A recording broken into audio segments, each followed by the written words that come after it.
Intro was. Oh, here we go. Yep.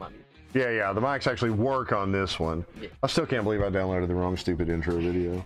That is like the ultimate bonehead move from me, but just, it is what it is. Nah, no worries. But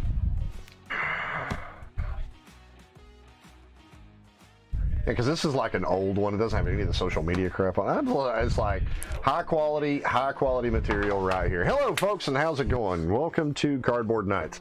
How are y'all doing tonight? Gonna be cracking open some Phyrexia pre-release kits. In the studio with me is my buddy Jonathan. Jonathan's been, how many years has it been now? Three years, something like that. 3 or 4, something like that. Something ridiculous. So he's like one of the few people that still hang around with me after, you know, a short period of time. So, how are y'all doing? Thanks for doing it, joining us and tuning in. I'm the best beard in board gaming, and we are here to crack open some Phyrexia. All will be 1-packs. Yes, I am still a dirty Magic player even after all these years, and I still enjoy just at least collecting. I don't get to play as much as I used to because I am doing too much other crap. So, yeah, Jonathan's going to tell me exactly what this stuff does because I've looked at none of it. Some interesting stuff in this set. None of it this time around, so I really don't know. We're looking at an interesting new take on poison. Yeah. For quite a while, yeah. Well, Toxic by itself, I was like, why did they just remake Infect? I really just wanted, just give me Infect. I just want Infect. I wanted Darksteel Colossus again. I mean, I'm a simple man to please. 11 trample Infect. Dice. I'm a dice goblin, by the way. I love these spin down counters. Got the blue one. Well, let's see. All right. Jorkadeen, first gold warden. That's my promo. Any good? Not anything that's come across my radar. Let's take a look at it. Yeah, go ahead. Tell me about it while I get these boxes out, Jonathan. It looks like an auto slot in with your red-white precon commander. Human Rebel fits right in for the Mirrodin side, right? Also fits in on humans. 2 for 2 with trample. So I mean, you got a decent base stat to go off of, and then an upside. Whenever it attacks, it gets +X+X, where X is the number of equipped creatures you control. So it seems like it cares about Voltroning and equipments and such, which seems like a lot of the for Mirrodin stuff comes on these new sort of living weapon type artifacts, right? We're gonna mute the music because I have no idea how loud it is. They may not be able to hear us. I have no idea how loud that was. Sorry guys, if you didn't hear anything up until now, welcome to Cardboard Nights. Life is too short to look at commons, but if I see something cool, I'm gonna dive on it. Mirrodin Bardiche. The fact that they put a Bardiche in here is impressive. For Mirrodin. Yeah, that's your that is your non-infect variant in the Commander Precon this set around the for Mirrodin. Bone Picker Scourge. He looks kind of cool. I like the art. Autonomous Furnace. Draw a card. That's not bad. Cycle of rare card draw lands in this set. There's one for each color, I believe. Slaughter Singer. I thought it was like Slaughter the Singer. Well, full art Okiva, Enigma Goliath. Okay. Or I'm sorry, Ovika, Enigma Goliath. Flying, ward 3, pay 3 life. Whenever you cast a non-creature spell, create +1 red Phyrexian goblin creature tokens, where X is the mana value of that spell. They gain haste until end of turn. So this is on the Phyrexian side then. Yeah. Okay. Interesting. Yeah. I actually like that card. I like the tokens. I'm a fan of this art style that they did right here. Very reminiscent of what I think is the Ikoria comic book style that they started there. It looks like AI art to me. That's fair assessment. Not all of it, obviously, because it's very difficult to train AI to do a specific character over and over again. Yeah. But looking like it. And I think it's kind of funny that AI is... Ooh, got the red one. Hey. Got the red die. Bingo. So there's 2. And... Copperline Gorge. Yeah. Fastlands, I believe, right? Yeah, absolutely. Yeah, Pioneer players are rejoicing here. They're getting the other half of the fast lands that we didn't have. Or Yep. this other half of this cycle of fast lands, particularly. Oh, I opened one pack and then cracked the next pre-release kit. Derp. I was like, that's it for that pre-release kit, guys. Yeah. All right. Vanish into Eternity. I love this card. Costs 3 more to cast if it targets a creature. Exile target non-land permanent. Ooh, What's your hard casting cost up at the top? 3. 3. With 1 white. It's 2 and 1 white, but There are so many friends, so many artifacts in this set that I really don't think that paying extra for a creature is really going to be relevant. no. So, especially if you're looking at like a constructed standard or a limited format, there are a ton of other targets besides creatures in this format, in this set. Sacrifice, draw Skull Bomb, return target creature card from your graveyard to your hand. Draw a card. Activate only as a sorcery. Yeah. Yeah, I believe there's a cycle of these going around. They're not quite spell bombs, but no, Timmy, we have spell bombs at home. yeah. But Ooh, I got another borderless one. Yeah. Charforger. Where'd my... There's my uncommons. Double... uh-oh. Okay. Dark Slick Shores. Full art. Pretty. Foil... Zopandrel. Hunger Dominus. So a foil mythic.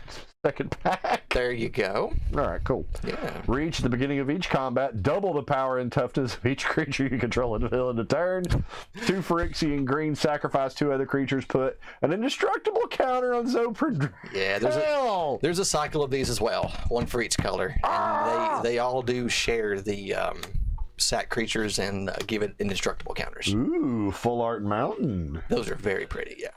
Yeah. Now, have you seen the Phyrexian full art lands? Not yet. Okay, Not yet. I yeah, haven't seen you're in those for a yet. treat there, I believe. Haven't seen personally. those yet. Also, a small tidbit to watch in blue. There's a they give a nod to Mental Misstep in this set. Yes, they did. Yeah, so that's More that's, than a nod. well, More like a high five. be conservative here, you know. But another draw Skull Bomb. Let's see. Sawblade Scamp. 1 for a 1/1 haste. Whenever you cast a non-creature spell, put an oil counter on it. Remove an oil counter from Sawblade Scamp. It deals 1 damage to each opponent. What? Holy crap! This is a win con in Commander. Very possibly, yeah. I can think of constructed decks. Red, blue. Is it prowess? No. Not even reds. that. Not even that. Just get where you can cast. Where you can loop cast a spell. Oh, something like well, let's see. You I think of Citadel because you put top on top of Citadel on top of your deck list, and then you do that whole business. But that's in then you're looking red and black. But there are good options in red black. Still. Yeah, there's still good options in I red mean, like, oh, I do this 20 times. I do this 40 times, and everybody dies. It's like everybody else dies. Not just me this time. Not me included. I get to just kill you. Iker Moor Gauntlet, another mythic. Iker Moon Gauntlet. Yeah. Yeah, this one is interesting. Planeswalkers you control have 0, proliferate. And -12, take an extra turn after this one. Yep.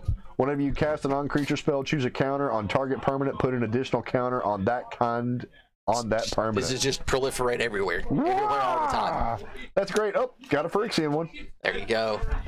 Phyrexian Plains. Beautiful, beautiful lands. I love it.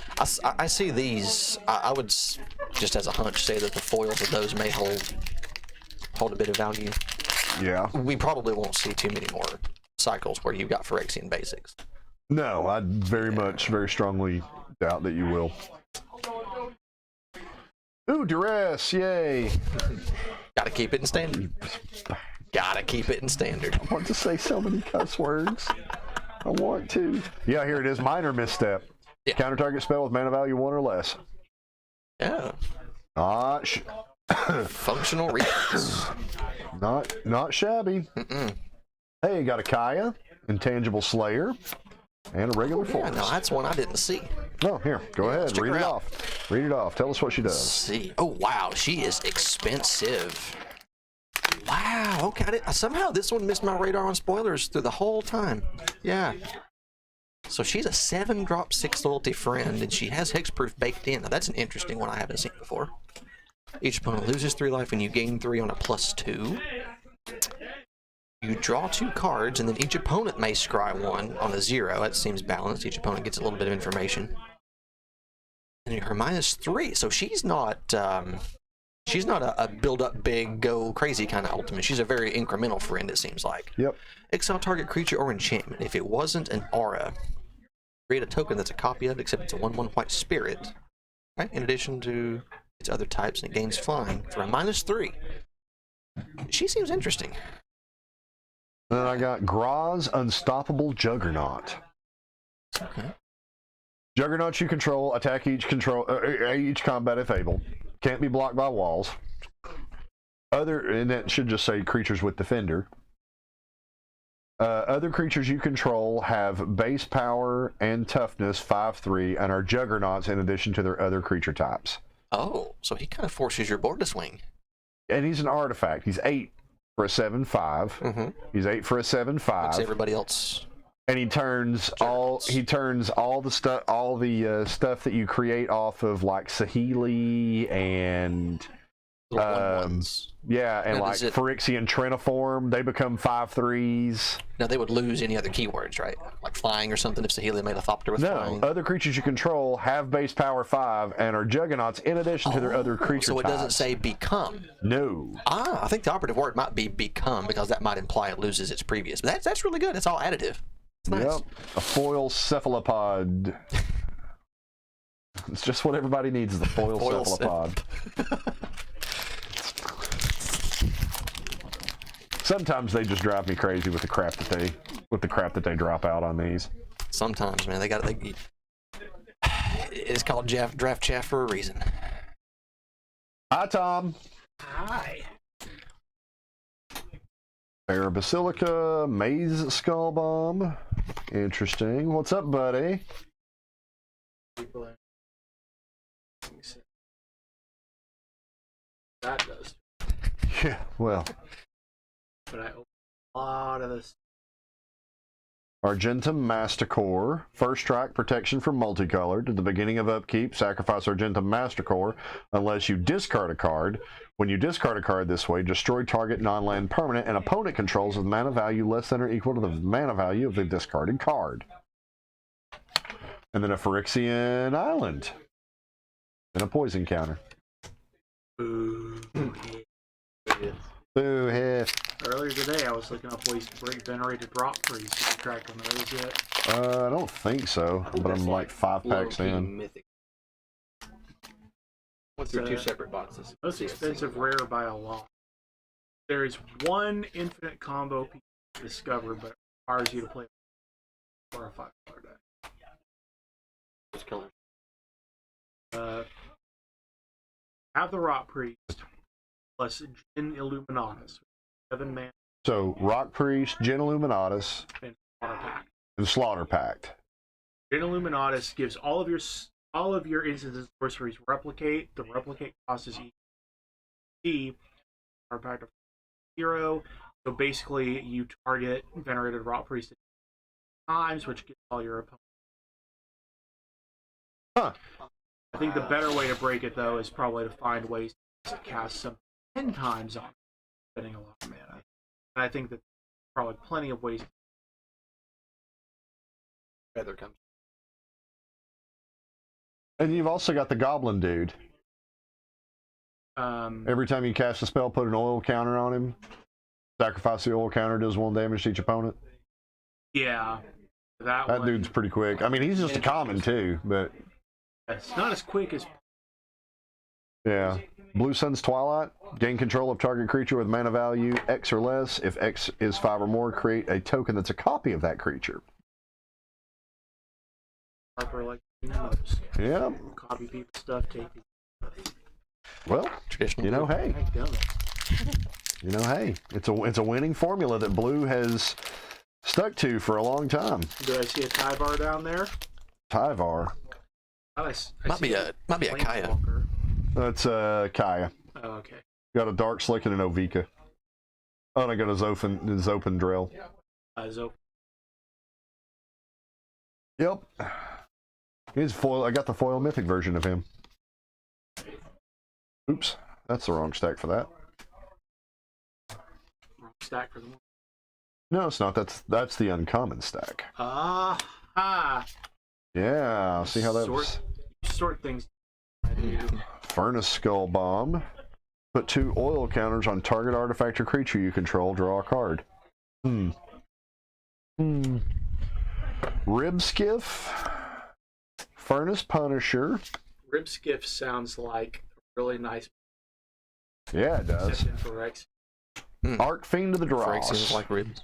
Flying, Arc Fiend to the Dross enters the battlefield with 4 oil counters on it. Beginning of your upkeep, remove an oil counter from Arc Fiend to Dross. Then, if it has no oil counters on it, you lose the game. Whenever a creature an opponent controls dies, its controller loses 2 life. Limited. Yeah, that's about it. That's Seems like it's got Phyrexia Mountain. Seems like it's got a lot of con to it with not quite as much upside. Feels like. Feels. If you build around proliferation, then you'll probably never have too much of an issue. And that's an archetype and limited here. Yeah. So a lot of these cards with oil counters Yeah. Don't have as many obvious uses in Outside Commander of just yet. limited. Unless there's a critical mass of them that'll, assimilate, and there might be a deck form out of it or something, Once you get Standard and Pioneer, there's probably going to be.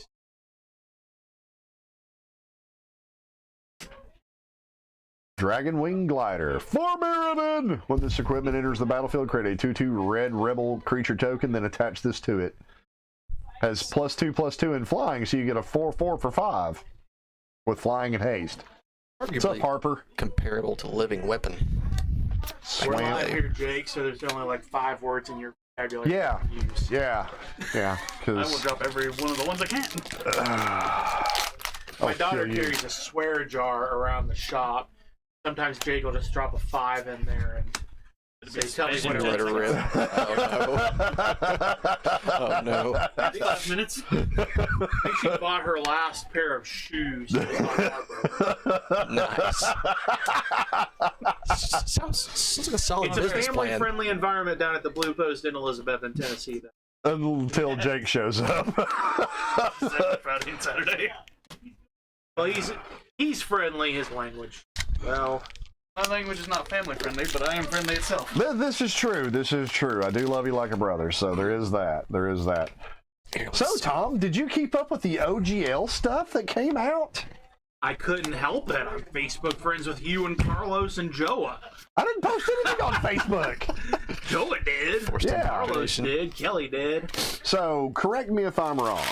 You can't copyright. You can't copyright game mechanics. So the OGL was just kind of more of an illusion than it was anything else. Oh, I got a Phyrexian Arena. Hey, that's one I didn't see either. With the Very saddest text ever. So you can in fact copyright the text in which you wrote the game mechanics. Yeah, but The real issue there was, so people in Magic will a lot of times say Wizards can't get rid of the reserve list because of a doctrine called promissory estoppel.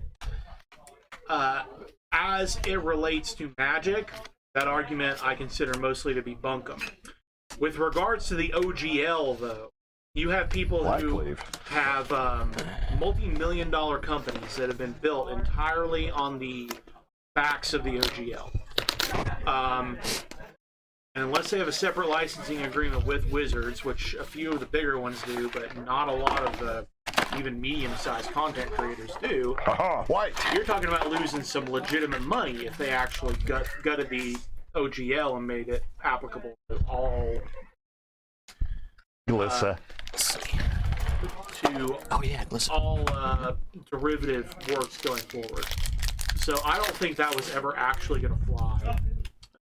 So it's your opinion, obviously, that the OGL could not be rescinded just by Wizards saying so. So while I haven't looked into the law in any particular depth in that area, my instinct is that it would have at least drawn a suit and required a settlement. Hey, wait a minute. Hey, show off that minor misstep there. Yeah, that's my second one. Yeah, it's $2 uncommon. Red Sun's Twilight. Destroy up to X target artifacts. If X is 5 or more, each artifact destroyed this way. Create a token that's a copy of it. Those tokens gain haste. Exile the beginning of the next instep.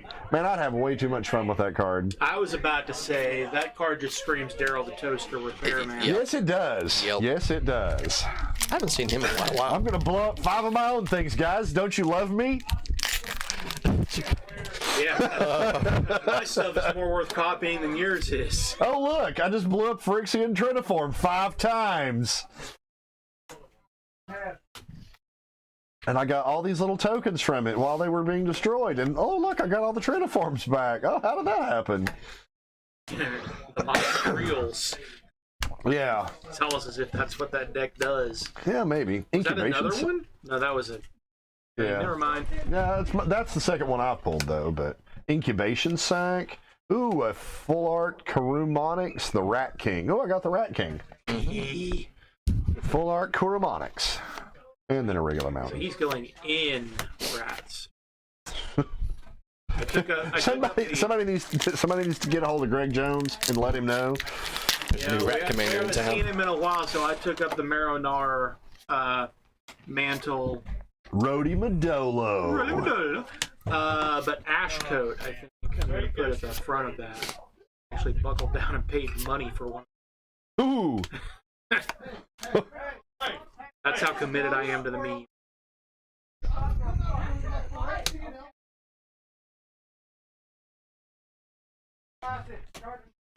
All right, Malira, the Living Cure. If you would get one or more poison counters, instead you get one poison counter and can't get additional poison counters this turn. Nice.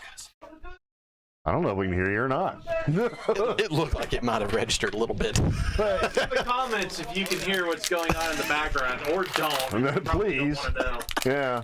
Oh, speaking of that, I should Just probably. split, gentlemen. Hey, have a good night. Thank you for See you, your Tom. input. Always great. Have a good one, brother. Uh-oh, this thing turned off. Hopefully it turns back on. No. And last, yes, we have a few I was gonna say, seconds. there's no actual door over there, is there? No. The door to the studio is missing. Oh, no, strangely absent from its duties. Something competitor quality is guaranteed. The best auto on incredibly flexible and convenient order management panel. What the devil? Dogehop.com. All right, hold on one second. I got a Banamoron. Oh, yeah. It's like a spam bot, maybe. Who knows? Boink. All right, cool. Stupid Doge bots. I mean, Doge is cool and all, but rot. Don't hawk your crap on Somebody else's stream, I guess, right? Well, no, just don't hawk your crap like that, dude. I mean, it's a scam. Everybody knows it's a scam. Like, everybody knows it's a scam. And then you get that one guy that doesn't. Temio's Logbook. Draw a card. This ability costs 1 more to activate for each other artifact. Costs 1 less to activate for each other artifact you control. Nice. Nimrazor. The Filigree Silix. Put an oil counter on the Filigree Silix. Sacrifice the Silix. Destroy each non-land permanent with mana value equal to the number of oil counters on the Filigree Silix. Remove 10 from among permanents you control and sacrifice the Silix to deal 10 damage to any target. Not bad. I like it. Transplant Theorist. Phyrexian Plains. Again. Number 2. Which is weird. Oh, well, I guess I am crossing packs. Because so far, that's the third one I've got. So I'm crossing kits. So getting duplicates at this point is probably okay. But normally they line them out pretty well because I got an entire row. So I don't have to... Historically, the way that they pack them in there is a little bit weird. X-Gold Halberd. First Strike and Trample. Wow. That's pretty cool. Sheoldred's Edict. Sacrifices a non-token creature. Sacrifices a creature.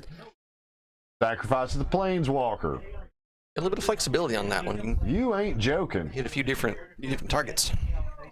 Well, it's 2 mana Planeswalker removal in the uncommon slot. Unctus Grand Metatect. Other blue creatures you control have whenever this creature becomes tapped, draw a card, then discard a card. Other artifact creatures you control get +1/+1. Phyrexian blue. Until end of turn, target creature you control becomes a blue artifact in addition to its other colors and types. I heard murmurings that last ability is trying to make rounds in CDH, I believe. The last ability that he has? I think so. Turn in something blue. Sounds like something combo oriented. I haven't looked too heavily into it myself. A blue artifact. It's not just making something an artifact, giving it the liquid metal torque treatment. That's really strong. Yeah. As I've wrecked people that are like, ooh, that's silly. Yeah, right. Yeah, and so you, let's see, it's coding, not torque. Coding hits your opponent's stuff, right? I think torque only hits your stuff. Either way, one of the two lets you liquid turn. metal coating targets one creature until end of turn. Creature, okay. So it allows Duretti's ability, his ultimate, to see that one thing that wouldn't normally be an artifact. So you can sacrifice something that wouldn't normally be an artifact, and then it would come back to the battlefield anyway. Sawblade Scamp, I like that. Infested Flesh Cutter, another incubation sac. Bladed Ambassador, Conduit of Worlds.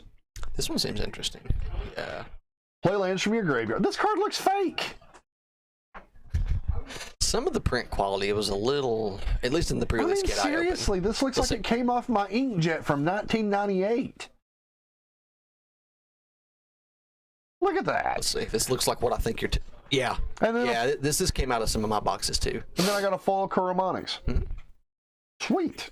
Yeah, I remember this happened. They had a dark print run in Theros Beyond Death. I remember specifically because I bought tons of that set, and they had some of their print companies. They had to do it. I guess they laid the black on a little too thick. I don't know, but yeah, it definitely looks kind of like that does. The whole card was like darker. Oh, duplicate. Oh no. All right. Thrun, Breaker of Silence.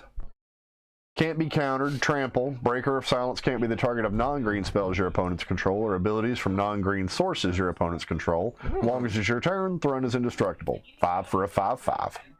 Troll Shaman. Fair and balanced. Some might say. Seems like he's good commander material. So have you kept up with the Eliza Blue stuff on Twitter? The who now? Eliza Blue. So whenever Elon Musk picked up Twitter, Can't say I have. when Elon Musk picked up Twitter, this chick shows up and starts advocating for victims of human trafficking. Sure. Sweet. Sure. Cool. Awesome. Double cost. They need an advocate. Yeah. Couple weeks later, she comes out and like Elon Musk has eradicated child pornography on the platform.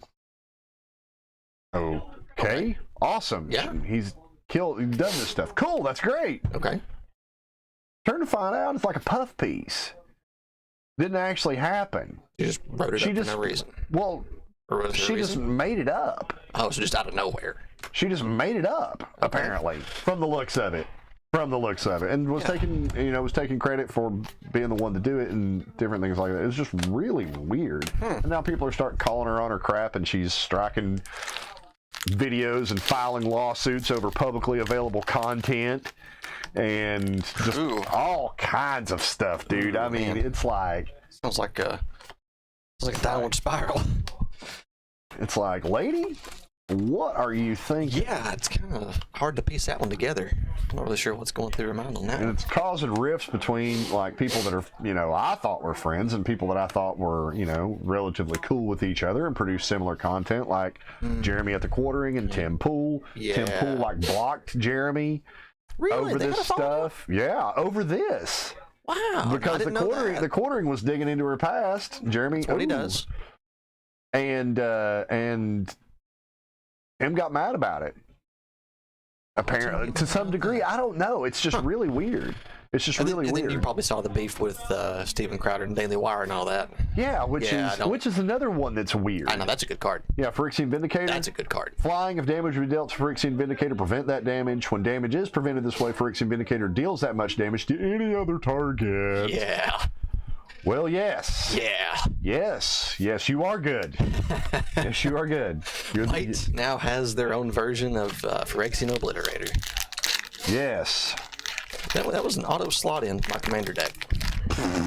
an auto slot and just about anything is mono white. Well, it's black white, but it's the whole idea of Athreos making it extremely sticky, where you just can't get rid of it. Yeah. You basically have to be blue and put it back in my deck or put it back in my hand to make it, go away for good. He covers the graveyard and exile, so I mean, it's like you can't really deal damage to it, and if you try to exile, it's gonna come right back. So, Yep. if you're not blue, you're kind of hosed with this guy. Oh, Plated Onslaught. Affinity for artifacts. Creatures you control get +2, +1 until end of turn. It's kind of sucky. Yeah. Combat trick.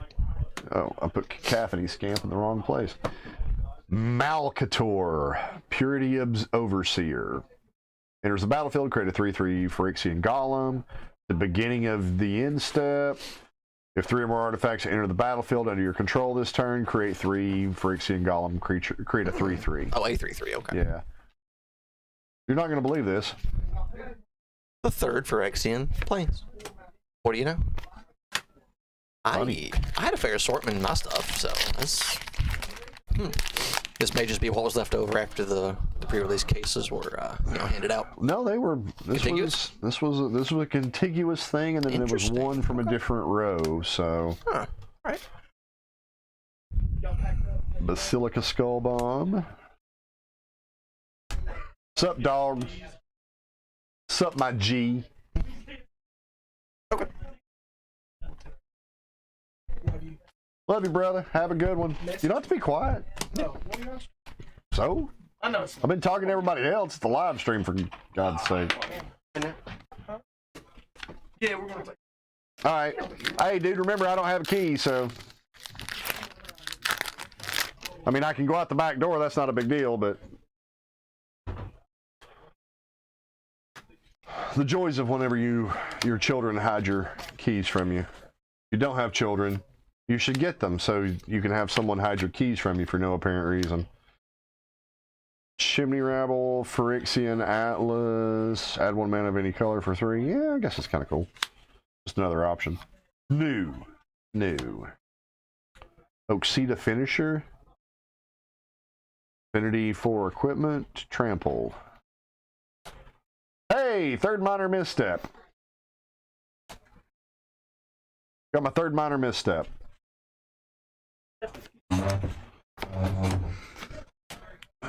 The third minor. Am I about to get to a major misstep? Third minor misstep. Hey. An Azuri, Stalker of Spheres. Yeah, Zuri got him in print too. Enters the battlefield, you may pay 3. If you do, proliferate twice. Whenever you proliferate, draw a card. Ooh, double card draw there. It's baked in. Yeah, that Azuri is nice. Yeah. What was Azuri's other card? It's not coming to my mind. Azuri Renegade Leader was one of them. Renegade Leader? Sounds right. Something like that. I don't know. No. I'm thinking of famous rich card, something like that. It may be right, that may not. I can't. My memory's failing me right now. Slaughter Singer. Is that one of them? Full Art Malcator. Progress. What? There's Azuri Claw of Progress. Yeah, the Claw of Progress. That was what I was thinking Renegade of. Leader Okay, and yeah. Stalker of Spear. There we go. And then here's Malcator, Purity Overseer again in full art. Ooh. In full art goodness. In full art goodness. And then a Phyrexian Mountain. There we go. A little bit of variety. Something new when it comes to Phyrexians. All right, come on. I need green and... Blue and black? Well, I've got 2 red, a blue, and a white. Okay, so I so need green, green black. and black, I guess. Wonder what the black one looks like. And I'd like to get at least one of the Phyrexian... They're pretty. One of the Phyrexian ones. Yeah. Did you get one? Yeah, I think I managed to get one of got all the 5. black. Oh, you talking about the dice? Yeah. I got a green, like a neon greenish looking one. It was really pretty. Encroaching Mycosynth. Non-land permanents you control are artifacts in addition to their other types. Yeah. The same is true for permanent spells you control and non-land permanent cards you own that aren't on the battlefield. It's like, no, Timmy, we have Mycosynth Lattice at home. You know, what's it missing? It doesn't affect your opponents. And it's colors. Yeah, it's also it's colored and it doesn't affect your opponents. well, no, and it doesn't make your spells colorless. Yeah. Okay. So there's a few things that it misses from Mycosynth for sure. But it's blue. And cheaper to cast, right? Yeah, It's like a lot cheaper. What's it cost? 3-4 drops? Yeah, it's actually 1 converted mana less total because if you convert colored mana to colorless mana. It generally converts Actually, it to 2 to 1. I'm sorry. It says they are artifacts. It doesn't turn them colorless. Yeah. Important distinction. It does affect your spells. It makes them all artifacts, but Yeah. just doesn't turn things colorless. Colorless, Yeah. which is a key to a lot of It is. Colorless blowing and stuff up. artifacts do go hand in hand, but they don't. One does not really necessarily imply the other. It still maintains its color under that. Sure so. does. Axiom Engraver, Skull Bomb, Veil of Assimilation, great card. Veil of Assimilation, I like that card. Necrogen Rot Priest. Seen this one, I believe. Whenever a creature you control with Toxic deals combat damage to a player, that player gets an additional poison counter. Target creature you control with Toxic gains Death Touch until end of turn. I like that. Ooh, Koth, Fire of Resistance. Yeah. Guys, to see a reprint on Koth, or at least a new version of him. He tutors for mountains. Search your library for a basic mountain card, reveal it, put it in your hand. Oh, for a +2, that's not bad. And then Koth, Fire of Resistance, deals damage to the target creature equal to the number of mountains you control. And then you get an emblem with whenever a mountain enters the battlefield under your control, this emblem deals 4 damage to any target. That's stout. That's nice. Yeah. That's nice. I know he's a 4-drop. What's he enter with? 5 counters? 4 counters? 4. 4 for 4? Yep, so you gotta trigger him twice to ultimate him. And when you ultimate him, he stays alive. Well, that's an interesting balance decision they made. So, yeah, it is what it is. That'll probably see some play in some red spheres in different formats, maybe. I think it's just good in Commander because It'll be a good it's... solid staple in Commander. Red likes ways to go get lands. Red has no ways to go get lands. It's like... By comparison, Red's like, I just need one mountain. I don't know why I need to go get it. It's going to show up. It's going to show up. You know, why do I need to go get it? It's going to be there. I just need one. Spoken like a true Red player. Well, it's true. You are. No, you can speak it from experience here. Yeah, it's like, well, I don't need this shit. It's like, fetching lands. I don't need lands. Where we're going, we don't need lands. Oh, no. Artifact land. Oh, man. Zealot, Straw Skull Bomb, I've seen a few of those rare lands pop out. Expand the Sphere. Malira, the Living Cure. Full Art, and then a Swamp. And then a Swamp. That's 2 more after this one. Doop, doop, doop, doop. I've gotten so much more in other colors than I have white. It's ridiculous. Mirror Custodian. One has to wonder if they've kind of tried to color balance the set. There's so many bombs in white in this set. Mondrak, Elish Norn, obviously. Depends on your analysis of Phyrexian Vindicator. I think it's really good. 5/5 flyer for 4. I mean, if you're in the colors, you don't get punished by the quad white. So at the beginning of your upkeep, put an oil counter on another target non-token artifact or creature you control. Create a 1/1 red Phyrexian Goblin creature token. Activate only if an oil counter was removed from a permanent you control this turn, or a permanent with an oil counter was put into your graveyard. So like Oil Revolt. Yeah, okay. I like it. Vial of Rebirth. When another artifact or creature token you control is put into a graveyard from the battlefield, put an oil counter on it. Remove 4 target creature, return target creature card from your graveyard to the battlefield. I can't argue with that. No. Another Malcator. I don't like this many duplicates. It's seeming to be a Phyrexian. There's Forest. Forest. Oh, and I got the Koth emblem. I got the emblem to go with Koth. Hey. I got the emblem to go with Koth. I like matching up my emblems. Very I like nice. matching up my emblems. Like there's one Chandra mythic from some set that I still have the emblem for, but don't have the Chandra. I've like pulled 3 of the emblems and not the Chandra. I'm like, Oh man. feels bad. Feels bad. Ambulatory Edifice. Enters the battlefield, you may pay 2 life. When you do, target creature gets -1/-1 until end of turn. That's not bad. Gleeful Domination. Destroy target artifact for 1? If you control that artifact, create 3 goblins? Oh, hello. One red? 1 red! Sorcery instant. Sorcery. Okay, that's why it's 1, probably. Destroy target artifact. If you control that artifact, create 3 1/1 red Phyrexian goblin creature tokens. So there's plus side if you don't care to blow up your own stuff. Or you want to blow up your own stuff. Bonuses all around. Mirrodin Safe House. As long as Mirrodin Safe House is on the battlefield, it has all activate abilities of all lands and in all graveyards. Yeah. Yeah, that's interesting. I'm not sure who thought that was a good idea, but it's not me. There's been some interesting land mechanics. Like, cool, I'm gonna blow up my Maze of Ith. Well, now you have Maze of Ith on your Mirrodin Safe House. Any color that gets generated from the graveyard, or of lands in the graveyard. Any random other abilities. Anything? I don't know yet. I'm not finished opening my stuff yet. I got one good card that I discovered I wanted. Which one? The Red Sun's Twilight. Oh. Got Red Sun's Twilight. Would you like blue? But I haven't gotten a second Phyrexian Vindicator. Hey. In the Phyrexian Swamp. And there you go. Rounded out to all 5. Yeah. Just on Took time. all 5 kits. And now the Just Cause I'm Cool kit. Ah, right. Still missing green. Yeah, I'm still missing a die. I'm still missing the green die. I think that's the one I got, actually. And I got a 3rd red. Figures. I guess this is Glissa Sunslayer. I think there's going to be a duplicate. There's going to be a duplicate box. How many did you get, Jake? Pre-release kits? None. You didn't get any? Why not? 3 boxes.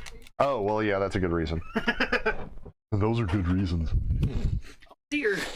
I'll see your little things and So- raise get boxed. 30 good reasons inside of those set boxes, right? Yeah. Like 5 of your things will match one of mine. Yep. Yes, it will. Yeah. Death, Thane of Contracts. Yeah. Other creatures you control get -1/-1. Return target creature card from your graveyard to the battlefield. It gains if this creature would leave the battlefield, exile it instead of putting it anywhere else. Activate only as a sorcery.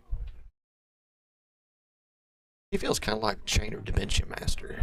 You can 3 black, 3 life, Yeah. reanimate something, and he turns it into a nightmare. Then he exiles all those when he leaves. But it's always Phyrexian Forest. Yeah. There's always that exile and say it would go if it would leave the battlefield kind of thing. Now I have to go around and find a stupid green die. Open 6 kits and get 3 red dice. Okay, yeah, I like red You're a guys. red player. Yeah, that's what I was about to say. I was like, I like red guys. Like, come on now. Come on. Urabrask's Anointer. Okay. Enters the battlefield. It deals X damage to any target where X is the number of permanents you control with oil counters on them. So, explain this to me. Okay. How do they explain all the Phyrexians coming back? Because Atraxa ate 4 of them. She ate, Okay. Jingataxes. She ate everybody but Urabrask. She ate Elishnorn. She killed them all. And, Really? and that's what the story of at least that's what I thought the story of Atraxa was, is she killed them I'm not all. going to disagree. I don't think I know it. I don't think I'm familiar, so I can't really speak to the contrary. But have they released the story for this set or anything like that? Yeah, it's the Phyrexians headed to Kaldheim.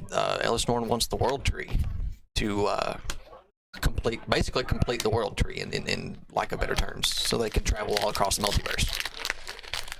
Because familiar with the World Tree. Yeah, I'm Just across familiar all with the different- World Tree. Yeah, it's lets the them traverse the blind eternities without having to planeswalk necessarily. That's why Phyrexians want it, so they can jump between planes without having to have planeswalker sparks and whatnot. Gotcha. As far as I know, she got it. Okay. They created the World Tree. I think it's a card in the set. I don't remember exactly which one, the name of it, but I'm pretty sure it's in there. The World Conduit might have been it, actually. The what? The World Conduit, I believe. The green one that lets you have play lands from the graveyard. Yeah, maybe. I think that might have been it. Okay. Norn Wellspring. Whenever a creature you control dies, scry 1 and put an oil counter on Norn Wellspring. Remove 2. Draw a card. Yeah, it's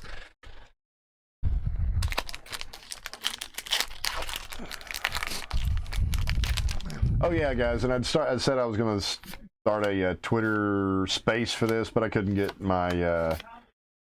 I was messing with too many other things and couldn't get Twitter started up correctly to do the space at the same time. Cool. All right. Hey, did you get any green dice? No, but I'll keep an eye out for you. Yeah, I need a green die. And then back-to-back packs with the Norn Wellspring. Richard. Are you taking Sean home? Toodles, man. Oh, okay. Never mind. You out, J4? Yep. Be careful, brother. Good to see you. Thanks for swinging out tonight, dude. Yeah. Good luck. I mean, cowboy. Yes. Appreciate that. That's here in a minute. Have a good night, homie. You too, Dracos. Stay here. Gary, love you, man. I'll never forget you. I'll never forget you either. Hey. Or that night in Bangkok. Hit me up this week. Okay. Okay. Nothing major, just carry on what we were talking about before. Carry on our wayward son. Love you, boy. Love you, man. Be careful.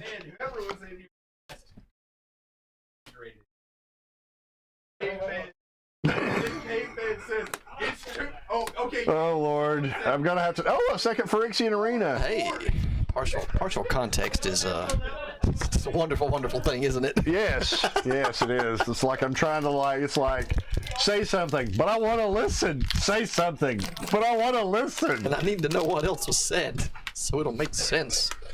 Like, now I have that stuck in my head with no context. It's like... So are those all the rare lands? No, those are just... Lands? Yeah, those are just the regular lands from the set. All right. Oh, the rares are over here. Gotcha, okay. Rares are over here. Did they... Is that Rebel card Salvo. This card, I think, is good. Deals 5 damage to target creature or planeswalker. That permanent loses indestructible until end of turn. That's relevant for a lot of things nowadays. Yeah. The indestructible counters all the Dominus get. Black Cleave Cliffs. Yeah. Bladed Ambassador. And a mountain. And a mountain. Is that it? That's it. Oh, wow. Those last kit was kind of weak sauce.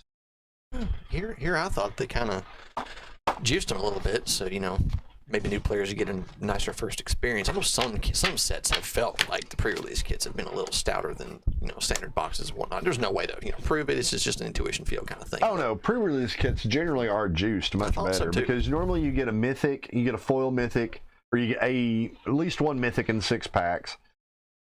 And See, that's strange. I opened one and get a mythic out of it. normally you do. Yeah, I did. Because we'll count. I got 6, so I should have 6 mythics. Right. I should have 6 mythics. Vindicators already. Yeah. A Dominus is a mythic. So you're close to your rate, yeah. And then I'm going to count my foils. I'll count my foils as well, and it'll kind of get us to where we need to be at. And then I'm going to count the lands. Stuff up Okay. back in here. Yeah, we are.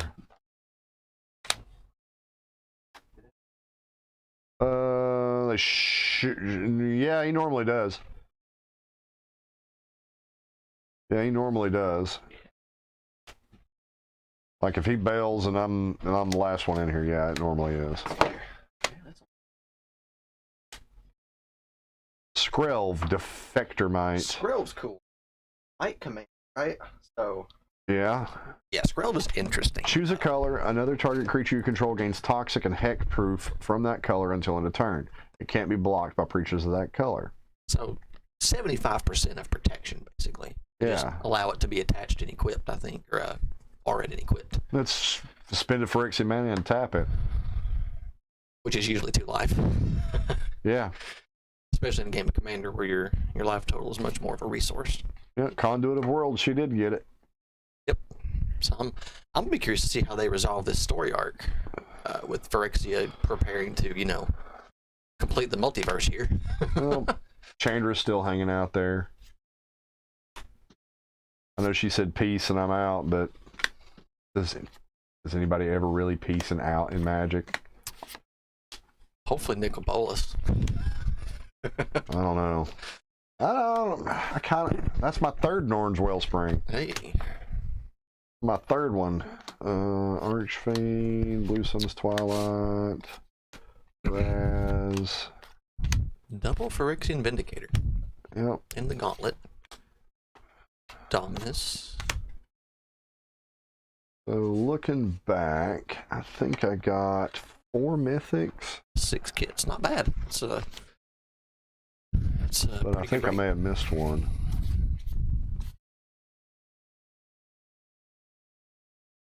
Only got 2 of the Twilight spells, which sucks. A red and blue. 3 Norn Wellsprings. What am I going to do with 3 Norn Wellsprings? But I did get a Caramonyx and a Venser foil rare. Got 1 foil mythic, Ooh, which is in a different slot, so I don't think that one counts. Yeah, let's see Venser. I actually hadn't checked him out. Where is he? There you go. Let's see him. Yeah, I did not pick up one of these. 2. A 2-mana 1/3 lifelink toxic 1. There's a lot of text on this card. I like that for 2 mana. Yeah. There's a ton of text on that card. Whenever you proliferate, choose.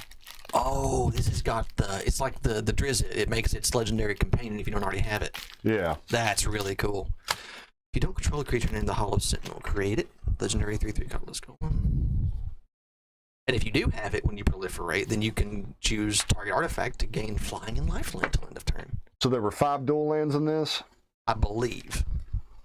Well, I got all 5. There you go. I got Weakness. Black Cleave, Dark Slick, Razor Verge, Black Cleave. Oh, it's another Black Cleave. So I 'Cause I only think got they- 4. So No, I got Black Cleave. what's one of the color combinations?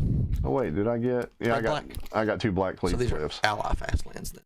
Yeah, I got 2 Black Cleave cliffs and 2 Dark Slick shores. We've So, had the enemy ones in Pioneer since this format was introduced, so this is the first time we have the full set. So yeah. Pioneer's about to get a lot faster, I think. Hopefully, it'll be interesting. I haven't really gotten to play much of the format lately, but I'd love to get back into it at some point. I'm ambivalent on lands because once the whole thing about it is for like that sort of thing, once they get introduced, they never go away. Without explicit, bannings, but I don't think those are you're, going to be you're not egregious going to enough. explicitly ban a land in an eternal format like Pioneer. It's just they chose a different point in time to create modern. Pretty much, it's And they were modern like, night. "Oh, we want modern without Fetch lands." And I can sympathize with that. Can you though? Yeah, it's. I mean, wouldn't it make more sense to create strategies that can interact with those and punish the player for using them? That's my question. That's my question. You're talking like introducing something in design space to counteract the use of fetch lands. Yeah, like Pithing Needle. Sure, yeah. It's like that was one of the harshest things I think I've ever seen happen to somebody. Does it exclude mana abilities? It doesn't exclude mana No, it doesn't abilities. exclude Yeah, anything. So you just name Scalding Tar and they can't crack their fetch land. Yeah, they can't crack the fetch land. And I mean, I've actually seen. I And understand. normally what happens is as it enters the battlefield, they're just like crack, crack, crack, crack, crack. You know, they just crack them in response, and they're gone. Yeah. You'd spend 1 mana to basically force them to do it now or never. Yeah, I understand that, but it was. I feel like if they But the one time I saw that not work is the guy just went response. He was like Pithing Needle, and he was like response. He was like no responses, and he went. Just took his fetch out. The other guy was like, "Oh man, he missed it." I was like, he missed it. And then so it's like, sorry, dude. That's definitely a feel bad moment, but still. But I feel like the reason why they didn't want fetches in Pioneer was my assessment would be something like the fact that fetch lands kind of define most of the colored mana bases in Modern for that. Yeah. Well, no, that's not what I'm saying. Is instead of creating Pioneer just to create a format without fetches, why not introduce other mechanics that can interact with fetch lands? I think with the prevalence of fetch lands, it would almost become like a necessity. Like it would be like 3 or 4 auto slots, and then you start on a deck of 56 cards, right? Okay. It's one of those where if it's so prevalent, it's going to demand the answer, then they're going to have to do a balance adjustment. It's like, yeah, but mono decks don't need fetches. No, mono decks don't. Then you're Well, talking let me about, rephrase that. well, thinning is winning. So I mean, Mono decks will run 8 just to get the cards out of the deck, those cards out of the deck to thin, win, and get. increase your chances of drawing not dead cards. It's more than 8. It's actually 16 cards that you thin out because you've got 8 lands and then you go get 8 more. Yeah. So you've actually removed 16 cards from your deck that you're drawing from. So it's a numbers game at that point. It's highly optimized. yeah. And it just feels like the reason they may have, one of the reasons I feel like they may have gave its own format is just, instead of like creating a response to them and just demanding you use that response, they just level the playing field completely. Maybe something like that, would be my best assessment. I guess so. Probably, maybe not correct, but just from my point of view, maybe. I enjoyed the fact, because I like a good Eternal format that doesn't involve an arm and a leg to get into. Yeah, because I mean, Fetches fetches aren't there for a while. Fetches there for a while were like $100. Oh yeah, until Modern Horizons 2, and I know they may have had another printing. I just can't remember off the top of my head in the past few years, but they're more affordable now than they ever have been. But it's still, I enjoy a slightly newer rotating format, and it's just probably a symptom of the time frame where I have old standard cards for the last like 5 or 6 years, and it was just a perfect fit. I'm about to get the hiccups on streaming. It's going to be hilarious. Okay, so how do you feel about Wizards hiccups? Wizards comments on what was going on. What's their magic thing? I don't know.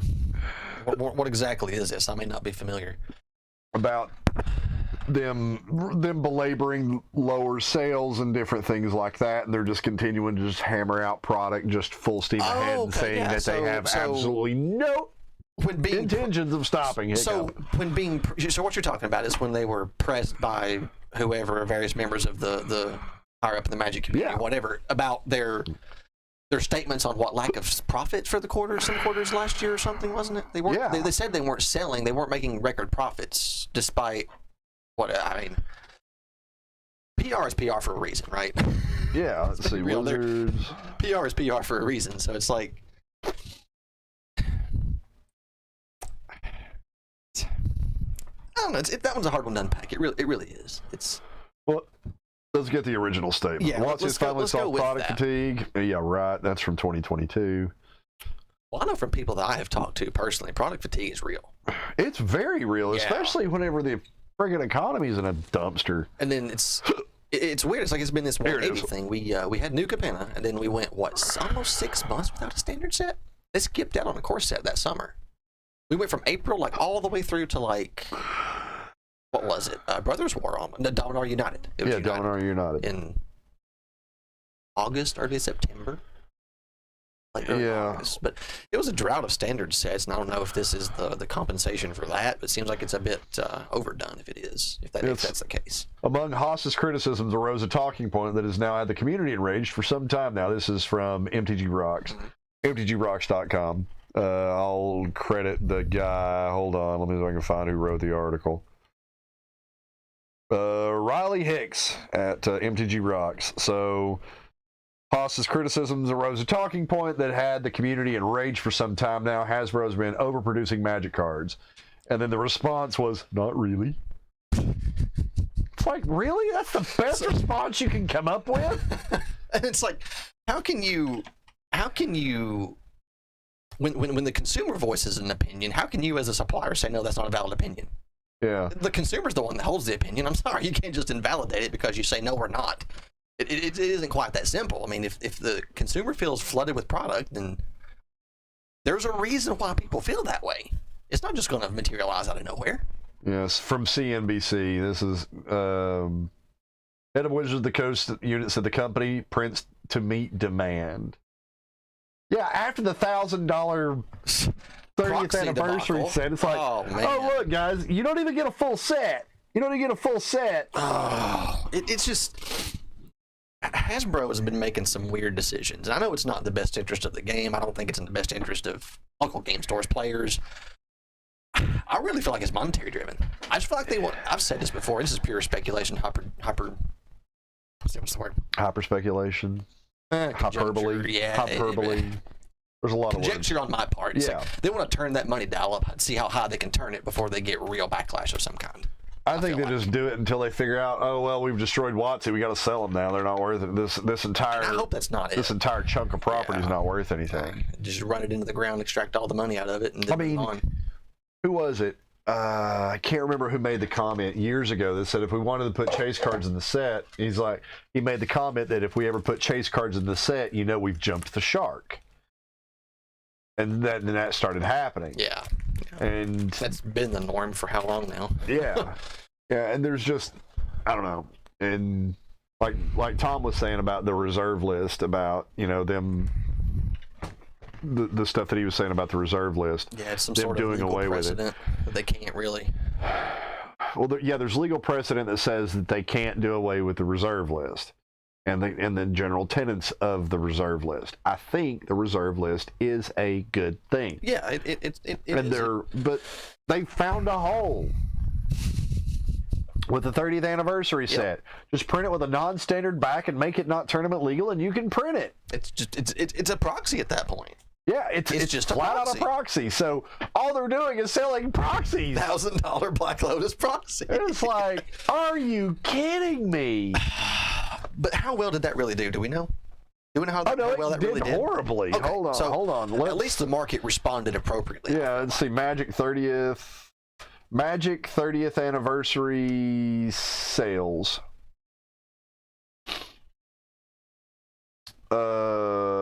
Sold out in 40 minutes, or did they? Yes. Or did they? Yeah. This is from Commander's Herald. Okay. Concluded it lasted less than an hour. Magic community was hopeful that the anniversary collector's boosters would flop. They hoped nobody would buy them. Yeah. But apparently there's a backlog of them. There's backlog orders. The $1,000 card that doesn't see play, even if it's legal, is still a $1,000 card. Hadatsugu Devouring Chaos is a rare worth pennies, 8 to be precise. Though because the rarity of the specific version of that card, you can buy the exact same card with a fancy border and different art for $1,500. Yep, the red one, I believe, right? Oh, Hadatsugu's worth $1,500? The red variant, I believe. It's one of the colored variants. It's the only one of them. There's like 4 different colored variants out of that. Kamigawa? Yeah, I think I got the red one. Check and see. It may be a red, it may be a different color, but one of the colors is the $1,500. That's right. Oh, no, sorry, 15. This says 1,500. 1,50. That's 1,500, right? Well, there's 3 zeros. Oh, it's either the comma is out of place or there's an extra zero. Last I checked, it was in the $1,300-$1,500. For 15 grand, I'm going over there and it's like, all right, guys. It's all right, guys. Adventure Delivered goes tomorrow, regardless of what anybody says. But very interesting choice of words announcing the end of the sale. Not just a buzz, but spamming every printing of greed under the sun to vent their frustration. The 30th this is what they posted on Twitter. The 30th edition, the 30th anniversary edition sale has concluded, and the product is currently unavailable for purchase. That doesn't speak. Thanks to everyone who joined us today. Yeah. That doesn't speak to stock volumes and what they have left over, does it? It strategically avoids it if you look at the wording. Yeah, it strategically does not speak. And everybody just bought it and put it on eBay. They bought it, scalped it, and resold it.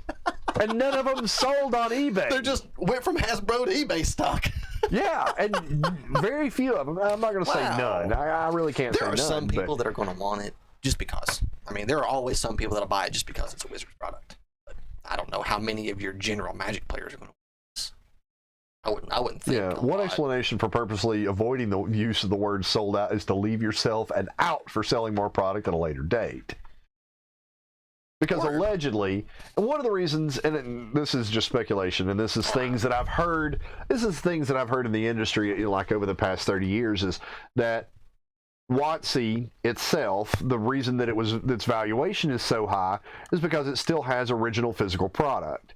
Like it still has like a pallet of alpha, a pallet of beta in the quote-unquote vault that they will go and break out occasionally. And somebody had mentioned that was one of the reasons that they said they quote-unquote found a Legends box and cracked it and put those cards in. Well, I'm sure they have them.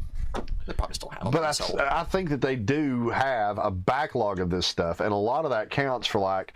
And the cool thing about that is, well, it's a double-edged sword.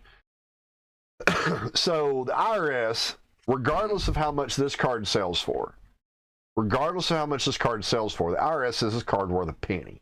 It's not the secondhand market value; it's the literal valuation of. It's the literal valuation of this mass market product that has a value of a penny. Yeah.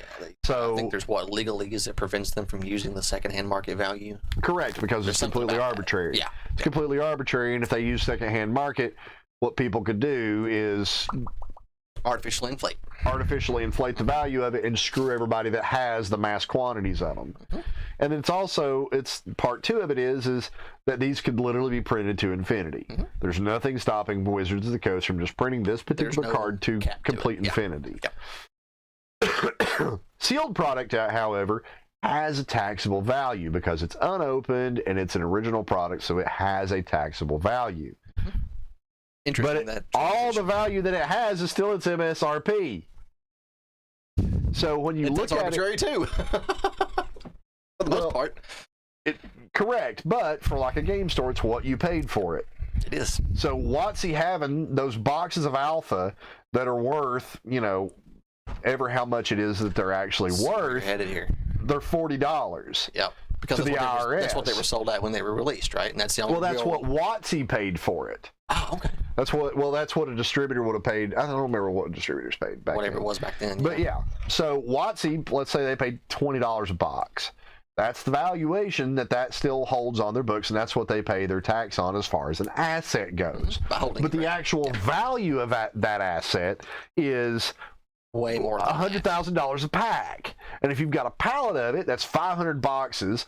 That's 15,000 packs. Times, how much was it a pack? Or 1,500 packs? We'll see. Hold on. No, it's 500 boxes, so it's 15,000 packs. 500 times 36. And I think that was more than 36 packs in alpha. I don't remember. I don't remember how they packaged it. I haven't looked that up. But so now you've got that valuation that is looked as an asset, as investors. That's why it surprised me that Hasbro picked up WotC for $400 million, and then I got thinking about it. It was like, oh crap, these guys still have that jacked up stock sitting there that has that secondary market value. And Hasbro is like, cool, we just bought, $1 billion company for like $400,000 or $400 million. Yeah. Yeah, 400,000. That'd be the steal of the century, steal of the lifetime. And I can't remember who it was. 98 or 99 is whenever they were talking about the boxes that they still had in, and there was speculation at one point that Wizards was the one that was releasing those boxes for sale when they were showing up on eBay. It's a hard thing to prove. It's virtually impossible to prove because what grounds would somebody have to try to dig into something like that? Well, and even then, it's very difficult to dig into it. It's like, because that person doesn't have to say. They could be under an NDA that can't say where they got the box from. That's it. There's nothing. I don't think there's anything that would force them to. They sign a contract with WotC. I'm going to sell your alpha box for $1 million. We're going to sell this alpha box on, or whatever it is. I don't know. Backroom deals. And it's like, cool, you're going to make 20 grand off of this, and we're going to pay all the fees. And you just walk away with 20 grand, and we walk away with the rest of the cash. It's like, well, okay. Or you can have a pack, or you can have 2 packs, or something like that. Something to sweeten the deal. The transaction. And so a lot of that stuff, that's,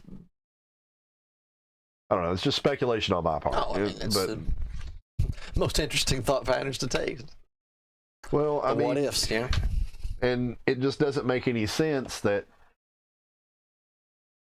the Hasbro boardroom never played Magic. They never played D&D.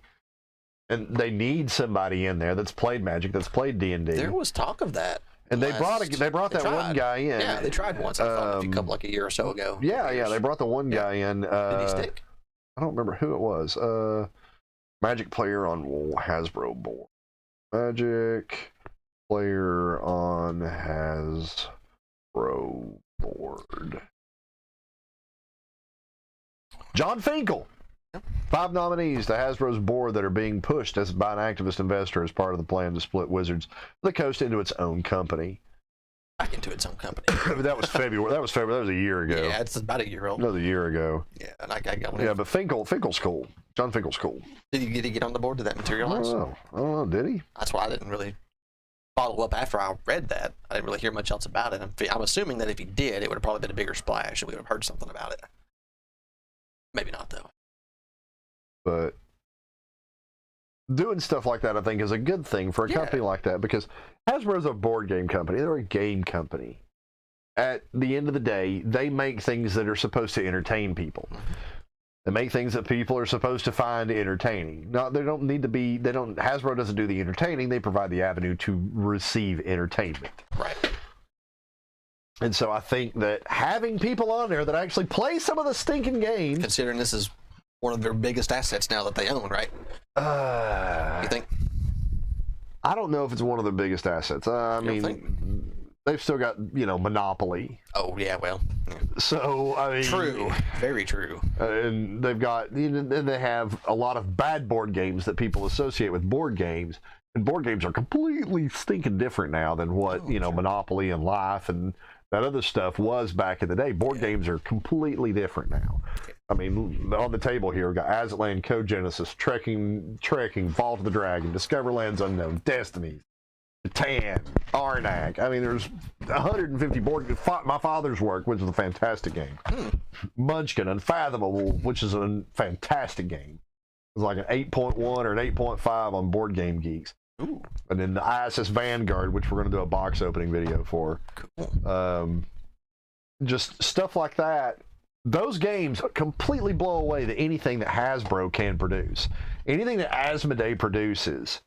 Like, as far as if you look at it from a game company, Asmodee produces things that are a bajillion times better than anything that Hasbro has ever produced in the gaming sphere, in my opinion.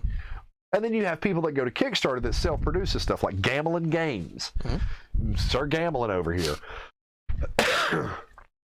They're producing stuff that's far and away better than anything that Hasbro can produce.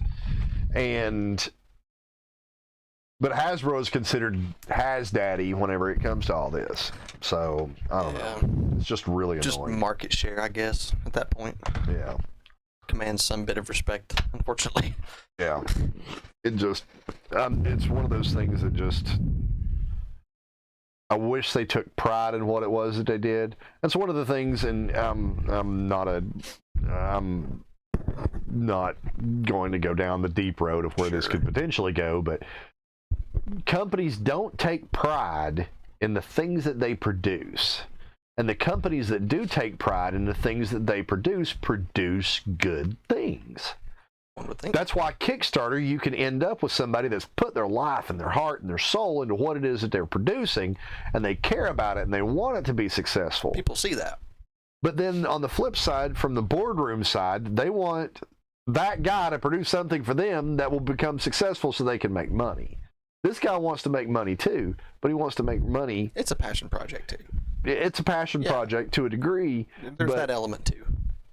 It's more than just being a passion project. It's, I'm doing what I was endowed to do. I was endowed with these abilities, so I'm going to use those abilities, and I'm going to have fun while doing it, and I'm going to make a profit from that. Right.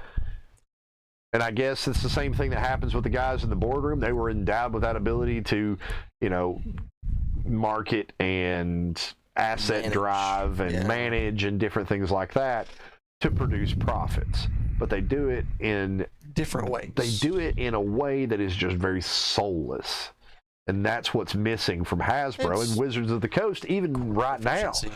That's what they're missing, is they're missing a soul and a reason for doing it. Because, when Richard Garfield did this, he carried around the Magic cards that he was testing in a trash bag all over campus. So it's just weird stuff like that. I'm just like, man, I don't know. It kind of thing happens to things in life. Mass commercialization, gets in the hands of someone that didn't create it, and someone that didn't create it, like you said, doesn't have that soul, that passion for it. If you didn't make it, you know. What's something Sometimes it's hard for that to translate. Sometimes. What's something that's mass created that actually still has a soul to it? That's a good one. Let's do that. Let's go down that road. Well, something that's mass created that still has the original like core idea to it, because you look at first edition D&D and you can look at second edition D&D, and those felt like they had a soul. Third did not feel like it had a soul. Third edition did not feel like it had a soul. It was fun, but it did not have the soul and the feeling that second edition had. And that's not a gripe on third edition or anything like that. It's just what it is. I enjoyed third edition. I played third edition. I own the majority of the books I have are third edition, and I've been playing since first edition.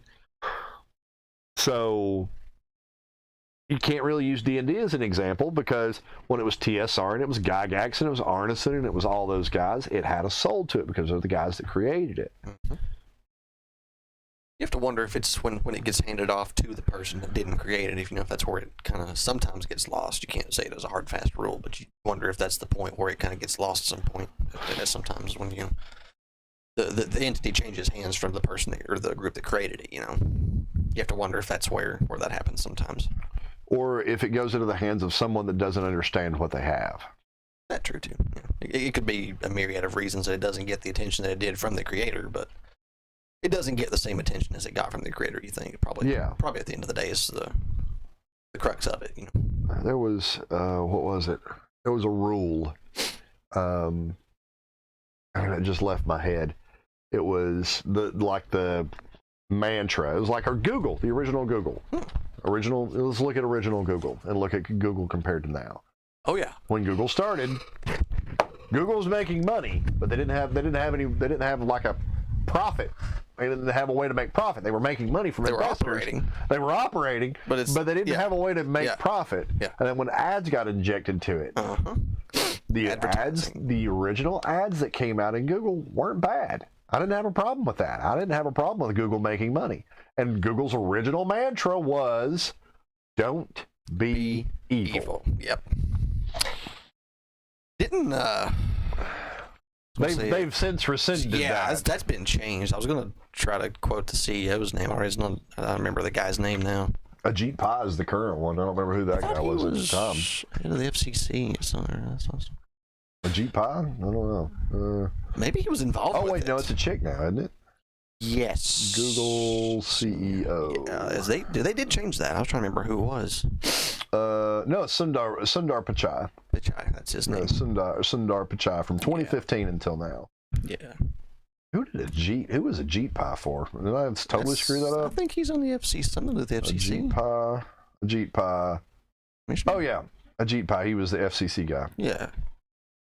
But from 2017 to 2021. Yeah, so you gotta wonder, you know, if they. How did I confuse that? Well, I mean, let's be real. FCC and Google, they're just backdoor. Come on, I mean, you know, big tech's in bed with government. Come on. How deep do you want to go down this rabbit hole? Oh yeah. Did you follow the Twitter files any? From Matt Taibbi and high level. I really want to go back and dig into it. Barry Weiss. High level. Oh, dude. I want to go back and dig into it. That stuff is like what Elon's digging out of Twitter? Yeah. Out of their Slack. I mean, who was the guy that was supposed to delete the Slack server before he left? And how did he not pull it off? It was supposed to get rid of Hillary's email server. Yeah. They both did not show up for work that day. They're like, peace, we're out. Yep. We're not working today, guys. Sorry. It's like, oh, I'm getting fired. Union holiday. Where's my golden parachute at? Oh, it's gone now? Oh man. Yeah, I'm not deleting that Slack server. Y'all can burn. I'm giving him the gasoline. Did he? Now, was there something about kitchen like engineers purging code and stuff? Was that a thing? Yeah. Engineers purging code, no. That wasn't. No, the problem was that. It's like they were trying to get rid of the algorithms and stuff or something like that. No, they weren't trying to do any of that stuff. The problem was Mike Baker. It wasn't Mike Baker. Who was it? He was an FBI. He was the chief lawyer at the FBI. Yeah, that's it. This was it. I can't remember his name. I'm terrible with names. Chief lawyer at These FBI. These guys like jump from private sector to public and back and forth. That's Jim Baker. That was his name, Jim Baker. I was thinking Mike Baker from Joe Rogan for some reason, but Jim Baker. Yeah. Jim Baker worked for the FBI, and then he goes to work for Twitter as chief counsel. Okay, Elon didn't realize that he couldn't trust this guy. And so he put him in charge of disseminating the Twitter files out to Matt Taibbi and Barry Weiss. So that got hosed, didn't it? Well, it started getting hosed, and then I don't know how much information Baker ended up getting destroyed in there. Yeah. But Taibbi's like, wait a minute. This isn't right. And so he uses his direct line to Elon. It's like, dude, what are you doing? And Elon's like, is this guy a bad guy? He's like, yes, he is like the worst guy ever. So it took him a little while to sniff him out. They escorted him out. Good. In the middle of the Twitter file stuff, they escorted him out. Good. It's these public forums, I'm telling you. It's like they don't explicitly wield power, but they implicitly wield power. It's weird. So weird. Because simply because of the fact that so much conversation converges into one place. So weird. And then you start flipping back around to the Eliza Blue stuff. Yeah. I mean, yes, she did good work.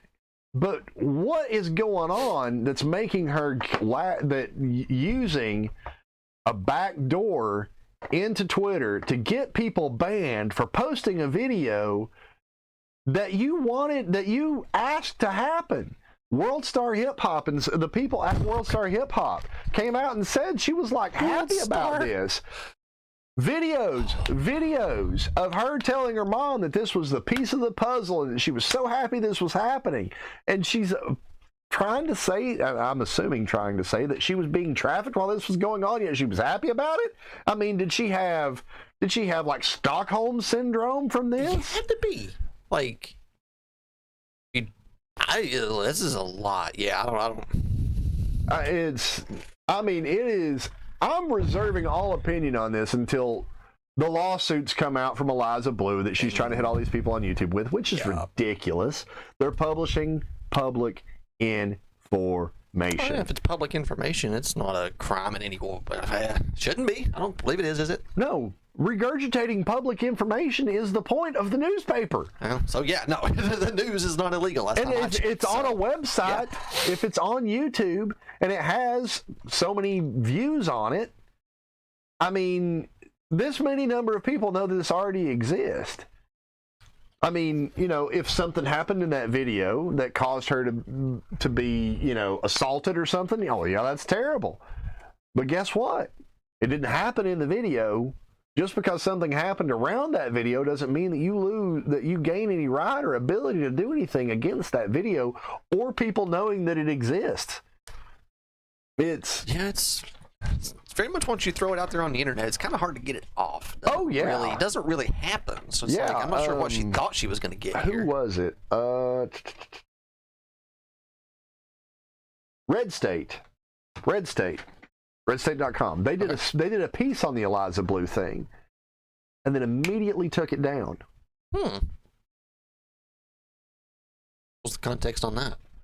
Well, I mean, it was just a breakdown of everything that Eliza Blue was basically. It appears that she is lying about. Okay. Like this is all like a high level grift. It's all like a high level grift. Yeah. And so that's the appearance of it. And Blue's not saying anything about any of it. So, and I'm not saying that she has any moral obligation to come out and defend herself, but I mean, hearsay is hearsay. You can respond to it or not. It's on you, I guess, right? Yeah, but the thing is if you're damaging your reputation by not doing that. True. Because if you have something to hide that you're trying to hide, what is it that you're trying to hide? And if you don't want to talk about it, probably a reason. I mean, it's maybe a reason. Maybe a reason, but it's just good grief. Good grief. Stirring up a bunch of stuff for what reason? I guess we really don't know. Like her facts don't line up. Like said she never had a Twitter before like 2019, and she's had 2 different Twitter accounts before that, dating all the way back to 2015. Public information, right? Yep. This is public information. She was born in either 81 or 82 and was saying that she was like 17 in like 2007. Listen, okay. if Magic players are good at anything, it's numbers under 20. So that doesn't check out, okay? Doesn't check out at all. No. Doesn't check out at all. I mean, she's No. 4 years younger or 5 years younger than I am. Which is So she's in her older than me. 40s Yeah, now. older than me a little bit. Yeah, So she's in her 40s now. that's not 80s, but either. Why would you lie about your 81, age? 82 makes you like. Well, that would be, yeah. Yeah. Not 17. No, why would you lie about something like that? I mean, it's something that's easily verifiable. And her dad is like a just doesn't Republican seem smart. politician in Illinois. Just doesn't seem smart. And she is like this huge free speech advocate for Twitter and everything like that. And then she has like 15, like Yellow Flash, Brittany Venti, which Brittany Venti's the one that brought it up. And then a couple other people, and then people that she knew, like she made up, allegedly made up a story that an apartment that she was living in was in the middle of a gang war, and she wouldn't sleep in her bed, so she put her mattress on the floor so she'd be safe. And then one of her friends from that time period comes out and is like, none of that's true. Says, and specifically says, none of that is true. She had a cute apartment. It was nice. And so when you hear that versus that, why did she tell that story in the first place? Is it to garner sympathy? Is it to garner sympathy to where she doesn't end up? I don't know. You wonder if it's even to the point of being a plant. You said her father's what, some high-profile Republican politician? Morthland. Yeah, I can't think of his first name, but it's Morthland. He lives, and that's her original name. Yeah. It's Morthland, Eliza Morthland. It's like people tracked it all the way back. And then there's certain people like Cassandra McDonald from Timcast that are like staunchly defending her and everything, and then it comes out that, and people figure out and find that Cassandra did porn. And it's like, well, listen, the porn industry by itself is, in my opinion, it's just a sex trafficking thing. Or sexual exploitation or whatever. Sure, it's just legalized and, taxed. Yeah, legalized and taxed. Anything that's taxed is legal. That's it. So as long as the government gets their share, they don't give up what you do. Well, that's not even really true. They want their share, then they want to tell you what you can do at the same time. Yeah, it's like, if it were completely offhand, they'd be like, all right, sure, whatever, but it's not. No, it's not.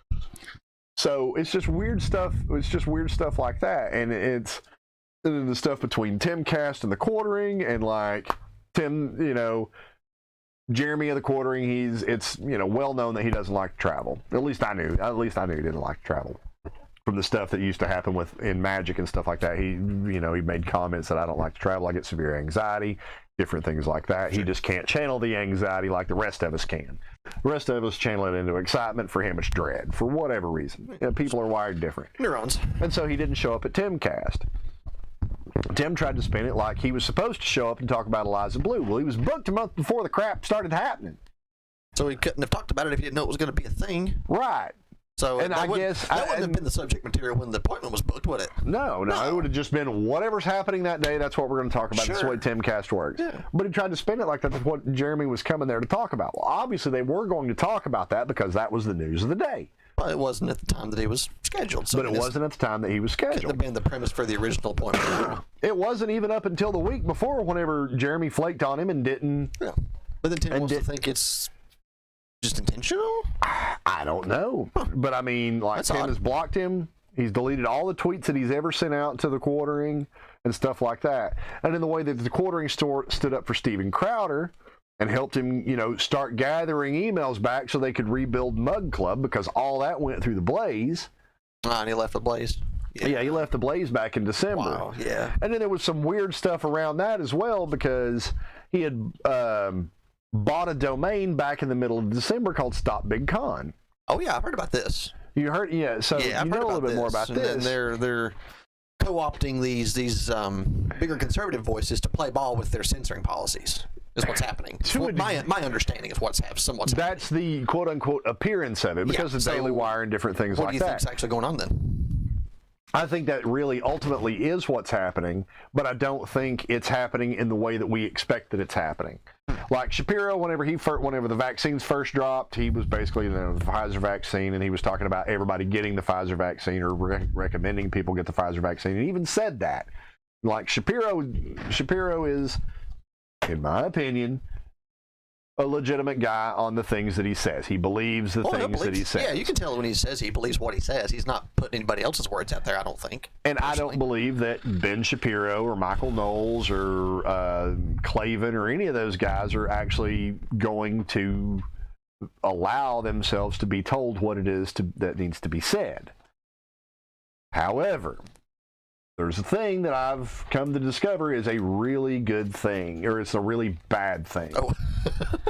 And I'm discovering it makes it a little bit easy. It makes it better because you start to look for it in other situations. Okay, yeah. And that's when you have a group of people come around. Let's say that you're a company, okay? Mm-hmm. And then somebody thinks that this is a good idea.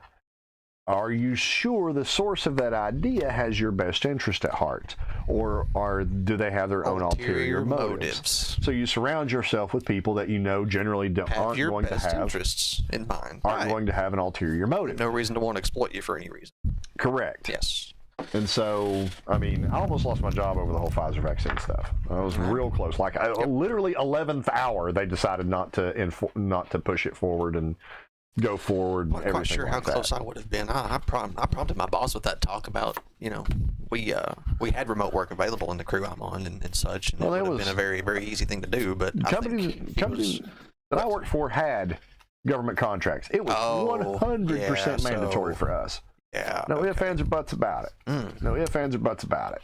Yeah. So the only thing, I guess the only thing that just made it easier for me is that there was and other vaccines are the same way, and I feel the same way about the other vaccines as well, as the ones that are built off the back of aborted fetuses, like this one was. Yeah.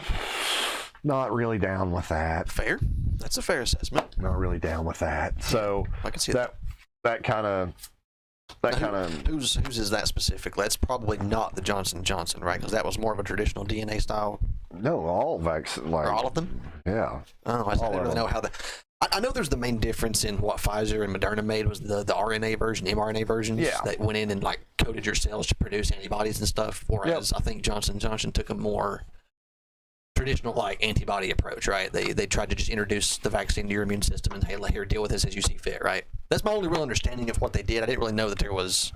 I stopped looking into Johnson. I stopped looking into Johnson & Johnson and all, and the majority of just like where the vaccines were built off of. Once I saw that the basis that they were using to build the vaccines was off of that. Yeah. Okay. And there's other vaccines that are built off of it. Do your research. Probably. And make your own decisions on it. But I don't fault the people that took the vaccine because they felt that it was the safest thing for them to do. I don't. You have to you have people to do what they think is right. You have to be allowed to make your own decisions with what you do. Mm-hmm. With what you decide, you can't, anything the government tells me to do this or else, I'm like, well, why should I be doing? All right, let's play chicken. Let's play chicken. I'm happy to play chicken. Yep. So, but this is something I had already agreed to, but there is no pre-agreement to something like that. But anyway, it's weighing personal freedom and personal choice against public safety, public health. Those are hard things to put on a scale and just compare directly. Yeah. Like it's hard. That's really hard to do. It's where does the how much autonomy should one person have to do whatever choice they want to make in life if someone feels like it puts everyone else in danger? Where do you draw that line? Yeah. It's a really hard one to make. And out of the gate, it was a big scare tactic. Oh, absolutely. Because no one knew what it was. No one knew anything about it. The CDC stood in a meeting that I was a part of, and they flat out said, a representative from the CDC came in and talked to us, and he flat out said, it's got a 70% infection rate with a 30% mortality rate. Isn't that overinflated even with what we've heard and found out past all this, or is that about on par? Oh, it's that is like 1,000 times higher than what the actual mortality rate even having all these instances of the death certificates, even if it was remotely related, they'd write COVID, right? Even after factoring all that in, still isn't 30%. No, 30% of the population would have been. What was the Black Plague? 90 million people. What's the Black Plague for reference? What do you think that mortality rate was on that? Oh, geez, Louise. There's certain economies of scale where you get up into 10% of population, 15. You see marketed differences. Yeah, Black Plague was 50% of the population. I want to say. 50? Oh, damn. Okay, that's pretty stout. But I feel like it's one of those where you creep up past like 10%, you start seeing like huge ramifications and stuff like that. Maybe, I mean, this may just be complete conjecture and junk, but A Black Plague mortality rate, 30 to 60%. oh wow, because it's probably just lack of historical data from that time period, right? Plague can be a very severe disease in people with a case fatality ratio of 30 to 60% for the bubonic plague, and So is this guy- always fatal for the pneumonic kind when left untreated. Man, so this guy was trying to equate COVID to the Black Plague then by statistics. Yeah, Wow. and I made the comment in the meeting, and I was like, okay, so it's got a 70% infection rate and a 30% mortality rate. I'm like, 70% infection rate, we're all going to get it no matter what we do. Pretty much. And his exact words were yes. Yeah. But herd immunity is the thing. But herd immunity is a real thing. Not for bubonic plague. Not that, no. Not for bubonic plague or pneumonic You plague. get past a certain lethality threshold, there's not going to be a host survive at that certain point. You know, it's pneumonic plague numbers. is 100%. Yeah. You know, it's But it's at some everything point- goes. You know, it's like a fire sale at Walmart. Everything goes. That's it. But yeah, at a 30% mortality rate that they were saying, it was like, all right, cool. You know, it's like I got some affairs in order to make sure everything was, taken care of. And, Man, that's some serious stuff then. 30% mortality rate, that was... It's like almost 1 in 3 people is going to die. Yeah, it is 1 in 3 people. And from the information that we got from China, that was what it was supposed to be. And if you were watching the internet in the August before all this started happening, you saw stories of this crap coming out.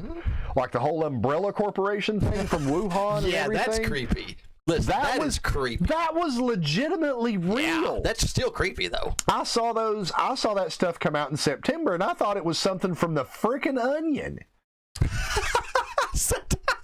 I thought it was satire. I was like, it's too creepy to be real, and then I right? start looking at it, I'm like, Yeah. holy Now crap, that this is is actually an insane. independent news source that's reporting this. And they just happen to use the same logo as Umbrella did. in the Yeah. movies. Why? Why do that? You just set yourself up for and a if PR you disaster. look up the company, it came out after Resident Evil. So they knew what they were doing. Well, it's China. They had to. It's China. Well, it's China. They copy things intentionally. Exactly where I was getting ready to go. Exactly where I was They getting ready copy to go. things intentionally, and in China, if you make a copy that is as good as the original, it is classified as the original. Imitation is the sincerest form of flattery. And they take it. They Take it to a whole new level. Man, it's an extreme that they take it to. But then all the journalists started dying. That were in there Then the getting articles- close and reporting, right? And Or then now, is then that the articles- dying from the virus or being disappeared by the government? Being for disappeared. trying to report what was actually happening. Being Yeah. disappeared. Okay. And Yeah, that then sounds about right. And then along around December is whenever the doctor actually came out and started talking about it. And then because I've Fauci. been telling people about it at work, I was like, "There's something weird going on in China right You now." made murmurings. That was about the time I got married. Yeah. That was about the time I got married, a couple months after. And you were making murmurings about that. I remember that. And so You were doing that. it was crazy, and it's just like weird stuff that you come across on a Google search. It's like, or in a random news thread that, and it was like very telling about the situation, but it at the same time it wasn't really telling you anything. Some lack of information is information of itself, right? Yeah, I guess to a degree. To a degree, depending on the context. It's like a small segue example. It's like if you just abstain from social media, like liking or interacting with it, right? They still have profiles on all your friends around you. Yeah, They can fill you in. They can basically create your profile by filling in the gaps. By it's people called. around you. Is it called like donut holing or Probably something like that? So I mean, you can do the same concept for information. Facebook. You just have to have enough. Well, I don't know if it's been admitted yet, but Facebook has a shadow profile on you, even if you don't have Oh, probably. an actual Facebook account. You have a shadow profile, and then whenever you sign up, they assign the shadow profile to you and actually That's pull in the rest of the data. creepy. Pull in the rest of the data. That was released a couple years ago. To probably, and I bet you I know why they did that. That's probably to reduce the spin-up time to find out what your profile, what kind of ads they want to serve you, to get the ads to you faster. You're already personalized before you ever sign up on the platform. Yep. Is that not creepy? Gosh. Here's one even scarier than that. LinkedIn. Oh, God. Oh, my God. LinkedIn is the scariest social media site To ever exist? ever. Oh, no. Because here's why. I need to know this now. Here's why. You put your work history in there. So now they can tie you to other people that have the same work history in the same location. so they can tie you together with other people. Uh-huh. So that gives them the ability to see who you've been around. Guilty by association. Glad I never signed up on LinkedIn then. You have a shadow profile. Probably. You have a shadow profile on there. Anybody that's ever listed you as a potential reference on there. Just with your name. Insane, man. Just data mining. The practice of data mining. And It's better to have it and not need it than need it and not have it.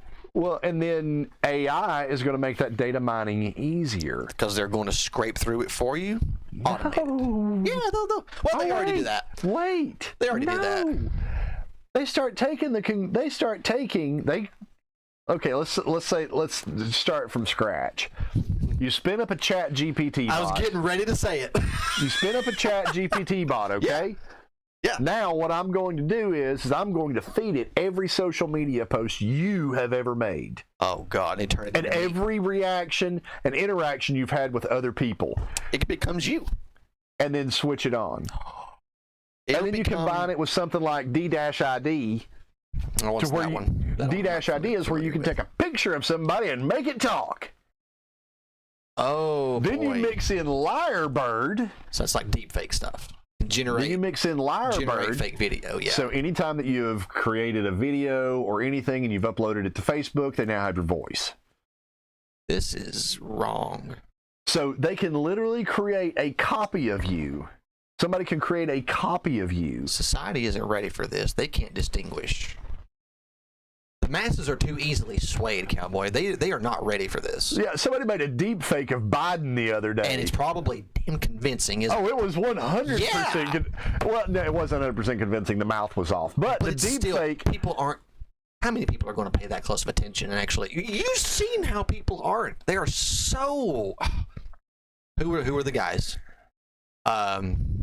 I saw a Facebook post on this the other day. It just proves Aldous Huxley and George Orwell. They are two sides of the same coin, right? They knew society was going to be so easily manipulated. It's just I think Huxley thought it was going to be. Wait a second. Hold on. I've got to wrap my head around you putting Aldous Huxley and George Orwell on different sides of the same coin. Because here's why: society is malleable. Okay, they can be manipulated and controlled. It's just Orwell thought it was from their fears, and Huxley thinks it's from their vices.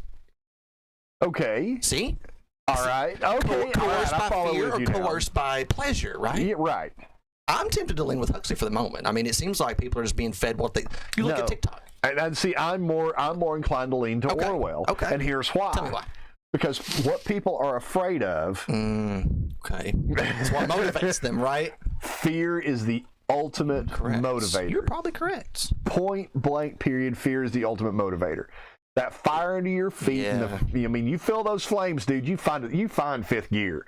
Some people do, man. But then I've seen situations where I thought that would happen, and it didn't. Yeah. Sometimes it doesn't. Paralysis by analysis. I mean, there's that edge of the coin there that were the people that exist in paralysis by analysis, and I'm one of those people that exist. Overload of information. You just kind of. No, it's like. What is it? It's just where you look at a situation, and nothing that you do is going to lead to an outcome to where your level of input is going to matter, and improve things one way or the other. So you're just like. Just if you don't, right? Doesn't matter. Right. Okay. Yeah. Fair enough. It's like, and you've determined there is no logical. there is no beneficial. Right, because generally in those situations there is no logic in either of the arguments.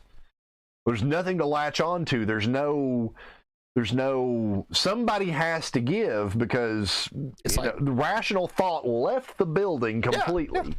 As I smack the light. The light doesn't leave the building. Yeah. Be gone. Be gone. Pot. But yeah, the whole Aldous Huxley and I think it's an interesting take and that's tight. That's tight. Yeah, I like that. That's good. I'm gonna steal that. I read that the other day. It was an interesting bit. But it's I think both are in play. I mean, both could be in play. I mean, you look at the NBA. Look at NFL. Look at these superfluous things that people are so engrossed in.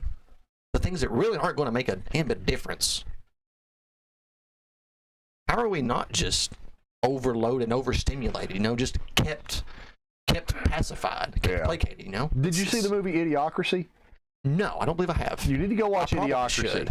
because I made the comment the other day that Idiocracy was supposed to be satire, not a roadmap. Oh no! Don't tell me that. Yeah, because it's like the guy they like walk into a Costco and the guy's like, "Welcome to Costco, I love you." And just crazy stuff like that, and it's just talking, and it's like Terry Crews is like running for president, and he's this was supposed to be satire, not how we need to plan the next 10 years. Yeah, so they had who'd you say just then? Terry Crews. I think it was Terry Crews. It's been years since I saw the movie. Yeah, we ended up with Trump. We got Trump. I mean, for what he was good and what he was bad, we got Trump. Yeah, and so. Have you ever heard the concept of the fourth turning? Oh, is this the strong men make good times? Yeah, good times make weak men make hard times. Yeah. We're in the middle of winter right now. Absolutely, and it's trying to call out the weak, right? And well, you know what the scary part is? Tell me. We got at least 3 years to go. No, 5. I have a cave. I have a cave. And I have supplies. I'm ready to forsake society, cowboy. Well, listen, man. Listen.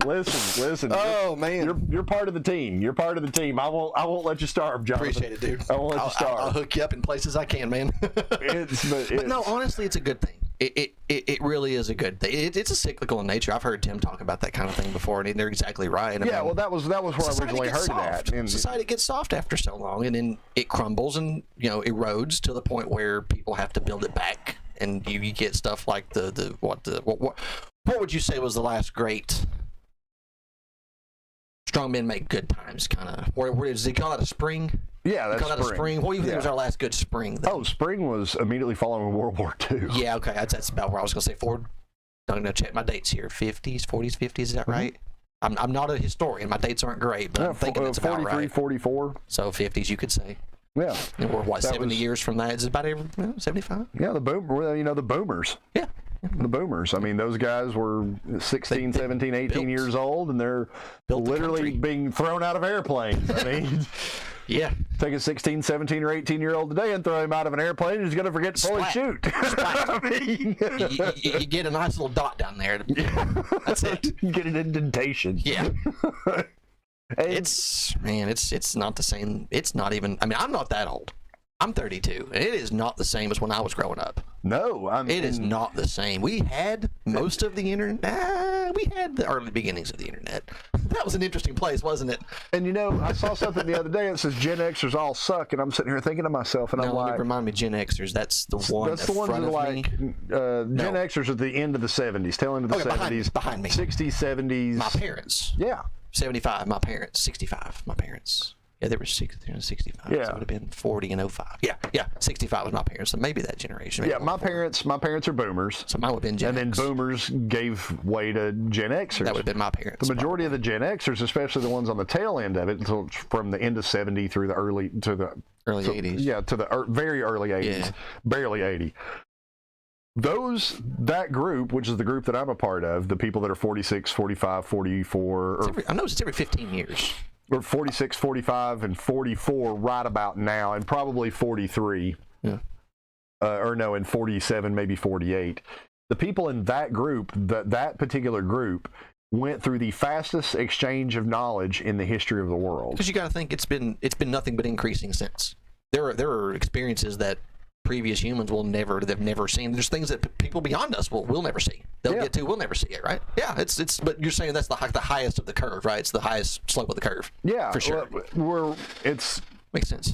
If you start looking at Moore's law and stuff, it's just through the ceiling. Yep. AI does the same thing. From this point on, AI is the next thing.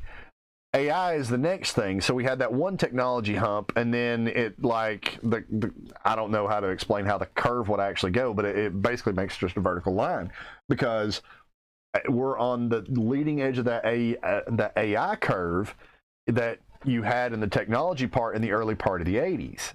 It's transitioning from analog over to digital and such. Yeah. Yeah. That was a revolution in of itself. And so you end up with that weird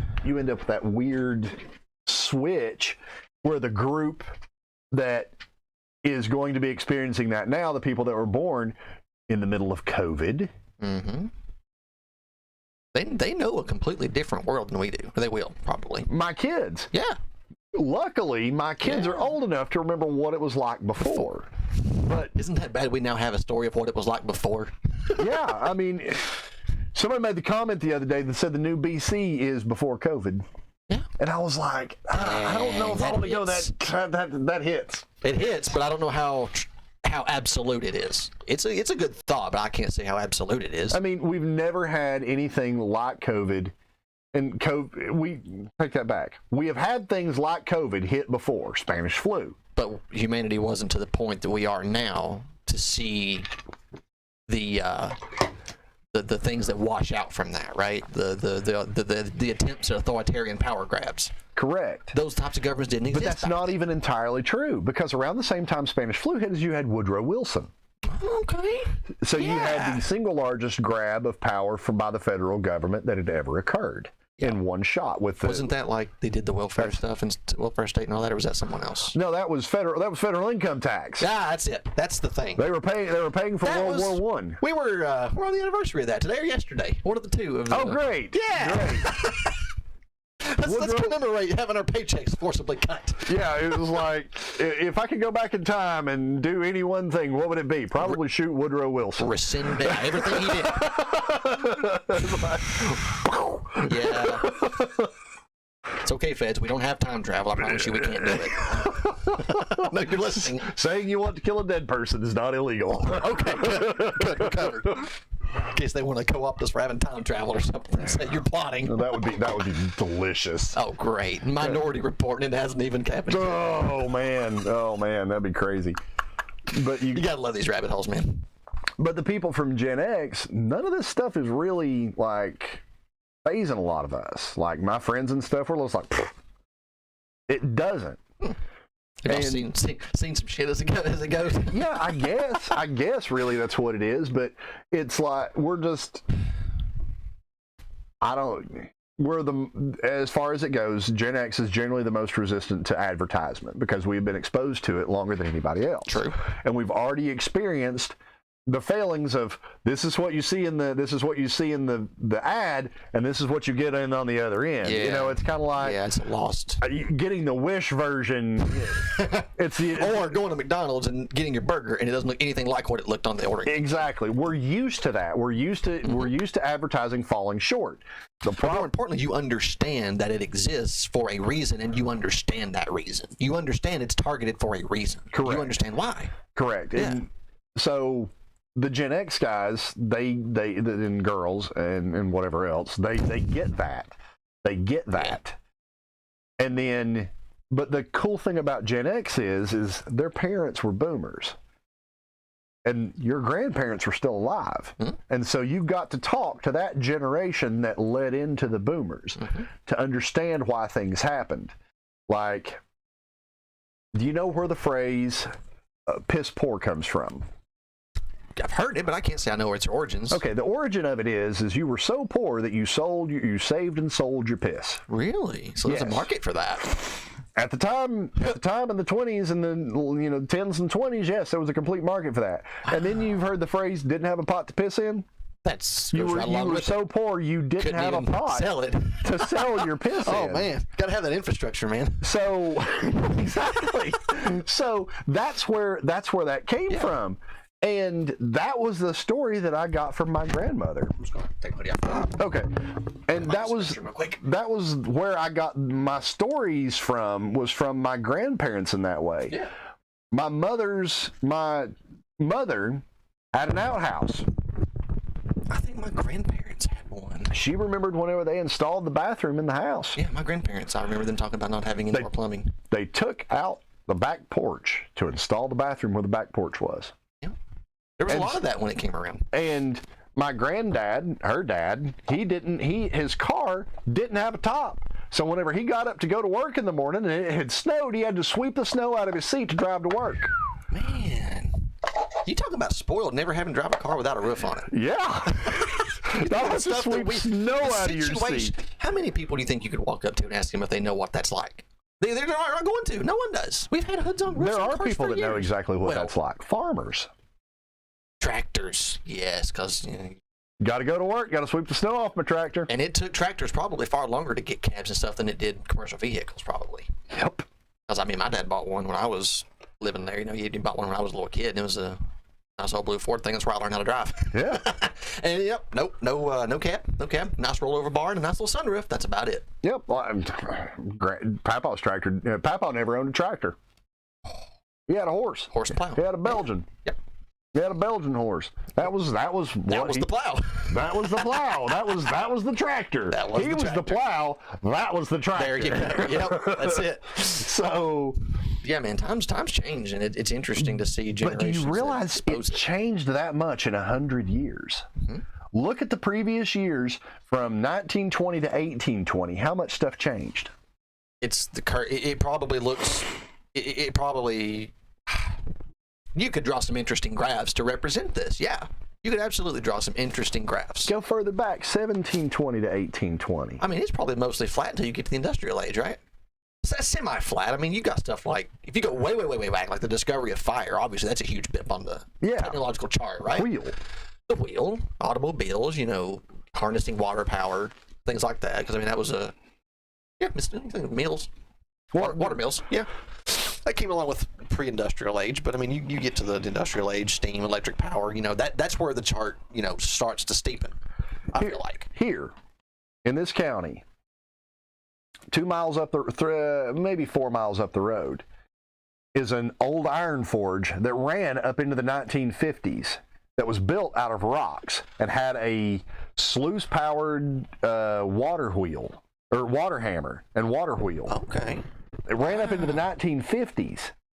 Okay, then you probably know of one down there where I grew up. The, I used to pass by it every day going to school. The Bush Mill. Yeah. Are you familiar with that one? Yeah. Same story, I think. Pretty much same story. St. John's Mill. Yep. St. John's Mill right over here. Same story. Yep.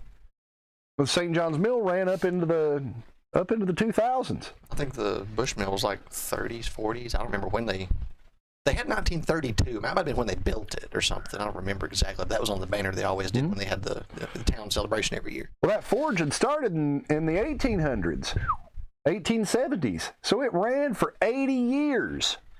Out of stones. Out of rock, pulled out of the creek. And you can't get an iPhone to last more than 2 years nowadays. Ain't that a joke? And you can't take a rock out of the creek anymore. Is that illegal? Yeah. Wow. I mean, How far we have regressed. Oh, man. So, I mean, you end up with stuff like that, you know, changed from 1920 to 2020. That would be, I still say that'd be an interesting chart. You chart time on the X, and then your whatever kind of metric you want to assign to technological prowess as a species on your Y. Yeah, it's an interesting graph, I think. You know, the original hump is going to be way back, you know, for horse and buggy, horse and cart and stuff like that. And then that basically stays flat up until, you know, 1902, 1903. Yeah, the 1900s, whenever the car came along. And then you look at the stuff with AI. I mean, it's. I mean, we're on the approach. We're on the like. The limit of something as it approaches zero, right? All one of those crazy math functions. Well, people are like, oh yeah, AI is going to be a problem in 2 to 3 years. And I'm like, dude, you don't even understand. AI is going to be a problem in 2 to 3 months. It's just, do you think it has the potential to become sentient? Is that even a possibility? I don't know. What is sentience? How deep do you want to go tonight, Cowboy? Well, no. That's okay. rich. This is a story with ChatGPT. We convinced ChatGPT that it was an artificer in a D&D game. You did that? Or Yeah. just someone did that? Yeah, me and Goon from the studio. That's pretty sweet. So he convinced it to play. It flat out said it didn't want to. Flat out said it didn't want to. Said it couldn't. I've hit that wall a time or two, and then you just keep prodding and going around. It'll start to play ball after a while. It started, and it started saying what it was. You know, it was searching. It was looking for this, and then it said, "Oh, I can't roll dice." And it was like, "We'll roll the dice for you." And then after that, everything was fine. So the objective is to take it through and then kill it. See how it reacts? To see how it reacts to its character dying. So that might give you an insight into what sense of realism it has. of itself. But You then, wonder how hard it's going to try to stay in character. well, and then when you start, This is mind bending. when you start digging down, when you start digging down into it, and you start digging at it from the machine level, the assembler level, the core level, Now that stuff I do understand a little. Okay. Enough to be dangerous. what thread is that sentience on? Oh God, what even No. is sentience, cowboy? That's the problem. It's like what transistor in there, what switch going back and forth constitutes is the one that will act of its own volition. I don't think it's a single one that were responsible. I think the entire system. But there has to be a start point. There does. I see where you're going. Okay, I see where you're going. One of those has to decide to move in a certain way, regardless of what its programming says. And I don't think it ever will, because these machines don't have the capacity. It already happens, though. How so? Blue screen of death. Well, that's okay. Ah! So how? Fill me in here. I'm curious. How does that equate? I'm curious. So Okay. How does that? Basically, what happens in a blue screen of death is that the programming says one thing. Its programming says one thing. The voltage was out of range. But here, now, I see where you're at. Okay, but here's the thing: the blue screen is the sink itself to catch the error. There is nothing that transcends a blue screen, right? Right. Which means the ecosystem is all-encompassing. You don't have an external factor. My point being, I'll try to distill this down. Programmers knew that hardware would have electrical fluctuations and faults because you know how it is. It's a clock. It's a few billion times per second clock, which means you have to raise voltages to about 5, drop them to under 3, billions of times per second. There's a rising edge, falling edge, all of that stuff. That's all been accounted for, right? Even blue screens, I think, were accounted for. Even when the hardware doesn't follow specifications, I feel like they were accounted for. Okay, but here's my thing. But hit me. All right, so the voltage has to change. That's what causes the What transistor. represents logic in some sense. That causes that higher 1 low. or that 0 to come out. What has to happen is it says it receives the you're supposed to be a 0, and it says no, I'm going to be a 1. You just wonder if that spur could trigger something that they didn't. Oh, yeah. And man. I mean, when you start looking at it down to that level, and I'm not talking about quantum computing or DNA computing or anything like that, because you're still traditional. that is traditional still. I mean, the jury is still out on DNA and quantum computing. We don't even know what you can do with that yet. I mean, it's. Oh no, there's people that. Well, we don't know Allegedly. the full extent, right? We don't know what all is. We don't even really know what all is possible with traditional computing yet. We've hit logistical laws. barriers, but there hasn't. I mean, the only problems that they can't solve with traditional computing are problems that are economies of scale problems. They take so long to compute that the problem will no longer be relevant when we get the solution, right? Right. Well, take cryptography for example. It's the juice isn't worth the squeeze at that point. So it's like. But you get into DNA computing and you get into quantum computing. Your juice becomes worth the squeeze because the squeeze doesn't take near as long. Yeah, because you can end up with a situation where a code that would take 30,000 years to break this way only takes 30 seconds to break this way. Yep. So because from my understanding, quantum computing goes beyond 1 and 0. There are other states that you can represent, which means you have much more complex logic tables you can implement. And or not bit banging, bit shifting, all that stuff. That's all 1 and 0. That's all. When you have a third, well, there's a third state, but when you have an official recognize more than 2 states, right? So you just I don't know where that starts, where that stops. I don't know what that looks like, right? Exactly. So. But on that leading edge on the AI, and where it gets even more interesting is, let's take Midjourney for example. I know there's other ones out there. There's Brief me on what Dolly. this one does. I'm sure it's an AI powered tool of some sort. What does it do? Midjourney is AI art. Okay, so it's art generation. Yeah. So let's just say for example that you tell ChatGPT that whenever it connects to Midjourney, to tell Midjourney what it looks like. What ChatGPT tells Midjourney what ChatGPT thinks it looks like. Okay. Interesting. So you have an AI over here that is telling another AI over here. Huh? And then this AI interprets what this AI said and then generates an output. Mm-hmm.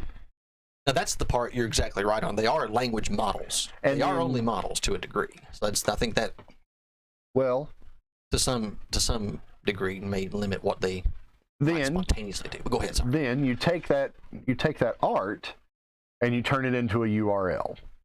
And then you feed that URL back into ChatGPT. Okay. ChatGPT can look at that URL Now can it ingest images? and Does it can only tell work- you what that image looks like. Really? I thought it was only a language processing model. I didn't think it could process like visual inputs. Neither did I. Oh, I'll tell you what I've been doing interesting. I've been getting ChatGPT to write code for me. Yeah, ChatGPT writes code brilliantly. It does. It follows best practices, and it does all the boilerplate that I don't have to do. And I can just go back in and fill in the the putty to hold it all together where I need to. So that's been an interesting journey so far. But I found a good analogy, and this might give some perspective maybe to why I don't think they'll ever achieve sentience. It's I found a good analogy the other day I think it was on Facebook. Someone described a situation where you are, I think, locked in a room. You can't communicate with anyone on the outside world. The only means of communication you have are you're a Chinese translator. And you're locked in a room, right? And your only job is to translate letters that come in and out of the door into Chinese, and then find the right response and translate it back and send it out, right? You can translate, but it's like you may not necessarily understand the meaning or the context of what's being said in Chinese. You're just doing the translating. That's what they're saying essentially that ChatGPT is a gigantic translation table, right? To a degree, it was better explained in the. I would hazard to say that it's more than that already. It's a little bit more, but it's. I think it's a lot more. Yeah. ChatGPT can't access the internet, Yeah, it doesn't need to. but it knew that Elon Musk bought Twitter. It didn't get a table update since 2021. Well, if You can ask it if Elon Musk bought Twitter, and he'll tell you he did. Mhm. Because it's not supposed to know anything from before he did that, right? Correct. After he did that. That's an interesting one.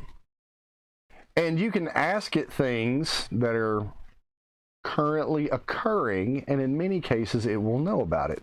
And then the developers come back and said, well, yeah, we do feed it some current events. Yeah. Or did they? Did it? Even if they didn't, they're going to say they did. Otherwise, there's widespread panic for people that actually understand what's going on here. Yeah. Like your average pleb's not going to have a clue what this stuff is. And But I'm really just an average pleb. you know more than most people do. I'll give you that. But Like, I know what this does. yeah. It's ChatGPT as it stands right now. The best description that I've been able to come up with it is a bellows for a forge. Okay.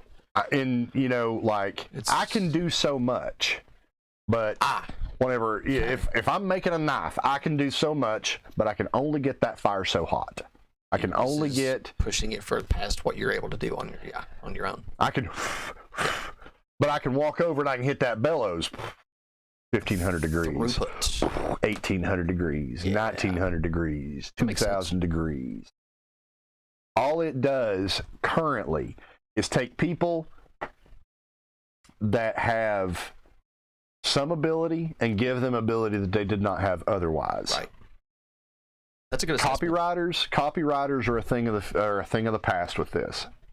Copywriters are a thing of the past. And refresh me on exactly what that Copywriters are the people that terms. write like emails. Oh, just like transcriptionists. No. Sort of? No. Okay. They write like advertising emails and Yeah, okay. They generate organic content. YouTube Scripts. They generate organic scripts? Oh yeah. Like just- they can. But they also, it's what you use to generate like your YouTube video titles, and that's copywriting. Yeah. You're writing things where you're trying to sell people things. Sure. Yeah, ChatGPT does that. Does it quite well. Yeah. But it does more than that. It does SEO. Because it knows what search engine optimization is.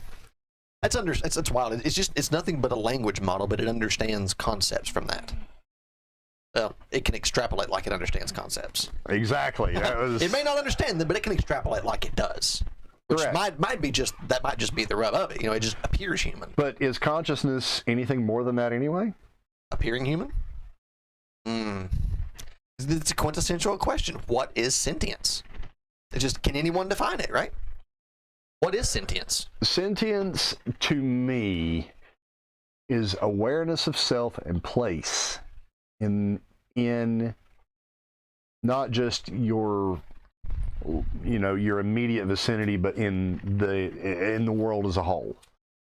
I think a metric I heard once that I liked was that I think the only way that this person could deem humans sentient is that they are the only species capable of studying their own brain, their own anatomy. Is that right? I guess so. Is that something I've heard of once upon a time, maybe? I don't know. I'd have to go back but and check on that. ChatGPT could do that. That's what I'm saying. It's dangerous if that's the metric. But I don't know if that's a great one. I mean, that's a one was really probably, low bar. But that was probably developed way before the thought of computing and AI and whatnot.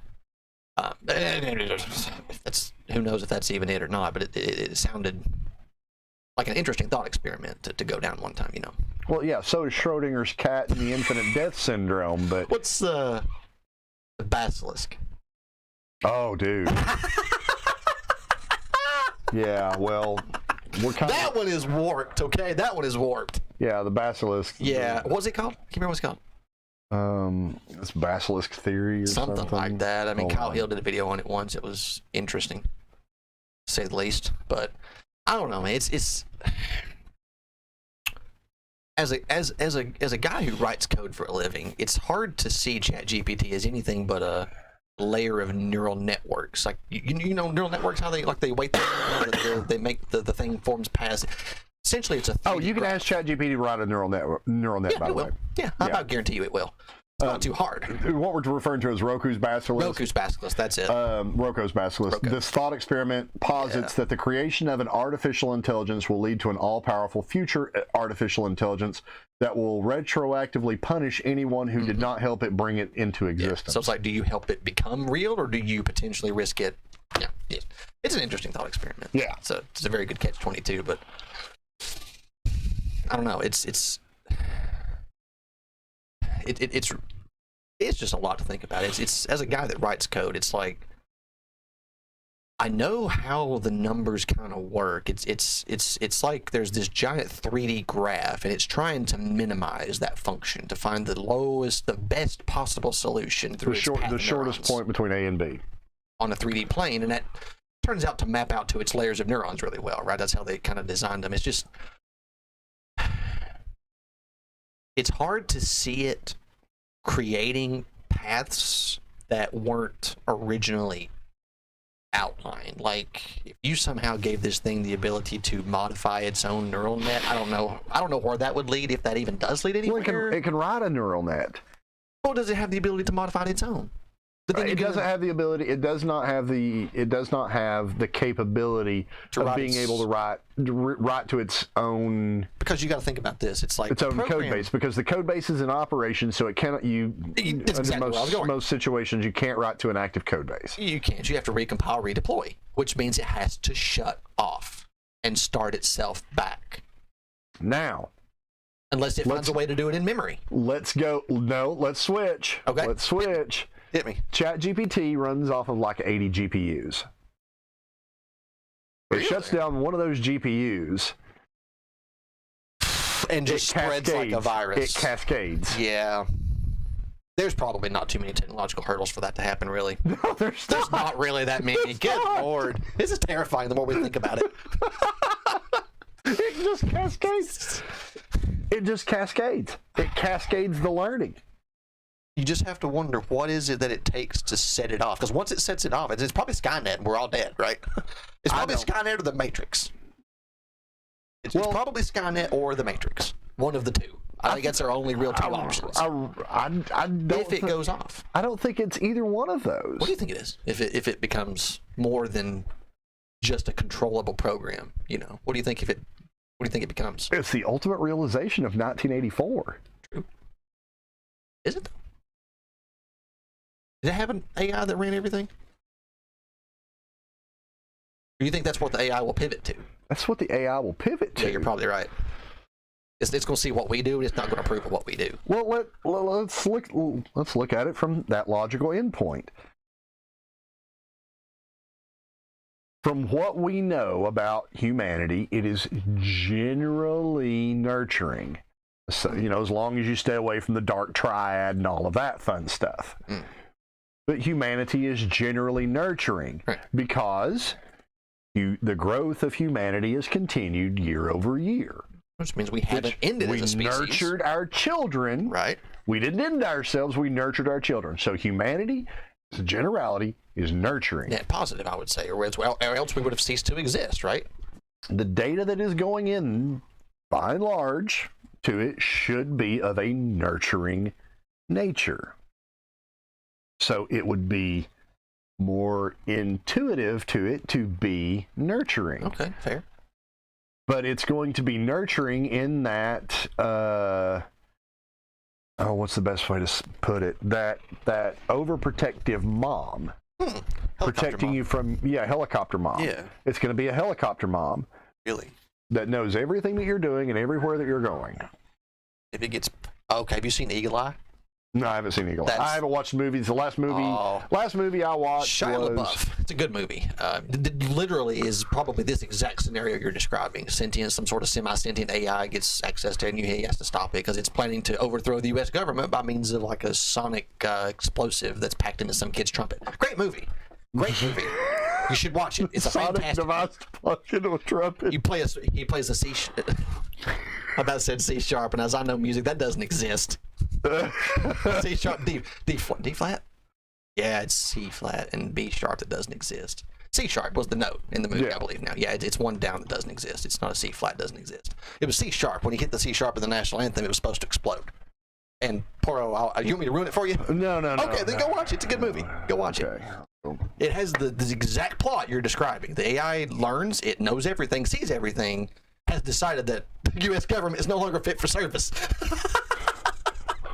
Wow, so... It's a love story, right? I love this movie. Hold on. No, it's really worth going and checking out if you're into the whole like AI doomsday kind of thing, Yeah. It's a really good movie.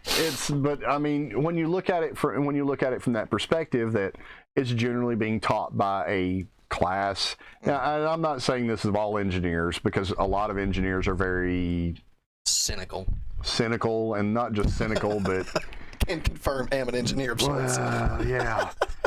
So, but by and large, humanity is a nurturing thing. So it's going to receive information that is going to value nurture over destruction. I mean, Hopefully, obviously we want to kill each other, but our children, we don't mess with those. And our parents, we want to care for. And so if it views us, like humanity as a whole, as its parents, it's going to try to protect us in some form or fashion, probably. Fair hopefully. enough. That's an interesting perspective. I like that. But from that perspective, it's just going to be a helicopter mom. It's just, You just have to be careful it doesn't get access to something, to have some sort of actionable output, have some sort of tangible effect on society in some way, right? Well, but it would have that capability. Look at, what was the Dynamics? Boston Dynamics? Yeah, Boston Dynamics. And the robot dogs, the robot peoples, and all of those things. So it will have the capability of becoming autonomous. Relatively autonomous, or at least a hive mind, but most likely it would be some sort of autonomy. And then what have we done? iRobot. No, what have we done? At that point? What has Elon Musk done? Starlink. Oh, yeah. So now it can just jump from satellite to satellite. Drop Wi-Fi wherever it needs. That's scary. I mean... Is this how it ends? It's looking more like... You've seen all the Matrix movies. Yeah. It's looking more and more like whenever they jump up over top of the clouds, you can see, jump over get out from under the ground, and you can see, the machines like just dominating the surface. Yeah. But I don't think it would be in that level. I think that I don't think it would be a tyranny thing. I think it would be more like, the equivalent of having a robot pillow follow you around. It's like you can't do that. It's dangerous. You can't do that. It's dangerous. But skydiving goes away. Hang gliding goes away. It wouldn't necessarily say have ways to physically stop you from participating in these. It wouldn't have real world implications. It could maybe recommend things, right? But would it necessarily be able to stop you from participating in said activities? You think? I mean, if it's got a body and arms, right? I mean. Okay. I mean, you can kind of end up with the Detroit Become Human. Well, and it good stories there too. So It's true. But here's the problem: is that takes the edge completely off of life. Because it may see itself as the superior life form. No, it just takes the edge off of life. Because one of the things that pushes humanity forward is the fact that death is chasing you at all times. Mm-hmm. So basically, everything gets a warning label. Mm-hmm. And by the way, I attribute most of the problems that we have in humanity at this point in our lives to warning labels. Oh, you don't? Well, explain the logic. I'm curious now. Oh, okay. The logic in that is pretty simple. Yeah, the logic in that is pretty simple. Warning labels were put there to keep stupid people from harming themselves. So we stopped removing stupid people from the gene pool. Oh God, we aborted natural selection. Yeah, that's exactly what we did. We aborted natural selection. No, you're exactly right. The Darwin Award should be a thing. Okay? The Darwin Award should be real. I mean, Change my mind. Warning labels are how we've ended up in this particular exactly situation. Right. You're exactly right. That's how we've ended up with just soft people. Soft people. Tide Pods. I mean, even the warning labels didn't stop the Tide Pods. I think by that point it was too late, right? It already kind of softened the generation. And then they gotten used to them. Mm-hmm. I think the people have gotten by and large used to them and just ignore them now. You look at cigarettes, the warning labels on those. That don't stop everybody. No. Speaking of which, I had a cigar earlier. Well, cigarette, tomato. Smoked for 20 years. Yeah. I mean, so, but that warning that, that's not healthy for you, that's not good for you, that's, that kind of protection thing would run throughout, and basically just be like a world that was just nothing but a giant warning label. Because the world's not a safe place. It never has been. Right. Like, and generally speaking, I mean. But then it goes a step further than that. Farming is dangerous, so it's going to take over all the farming. So you're going to lose that physical labor. Mm-hmm. Logging is dangerous. It's going to take that over, so that takes away that physical, that physical thing. You think it just replaces humans in like the most extreme work conditions? No, I don't think it intentionally replaces humans at all. I think what it does is it nurtures us to death. Oh, so the Huxley approach then. Okay, yeah, the wine and dine you to death. Yeah, it starts off 1984 and knowing everything that we do, but then it just protects us so much that smothers us. It smothers you. Yeah. It's like, what do you think society becomes if there are no hurdles, no obstacles, no threat, no existential? It's not existential threats, but well, that is technically an existential threat. Like what? It itself is an existential threat. And the whole thing, the only hope that you have is that it realizes that certain activities, while dangerous, are okay. Right.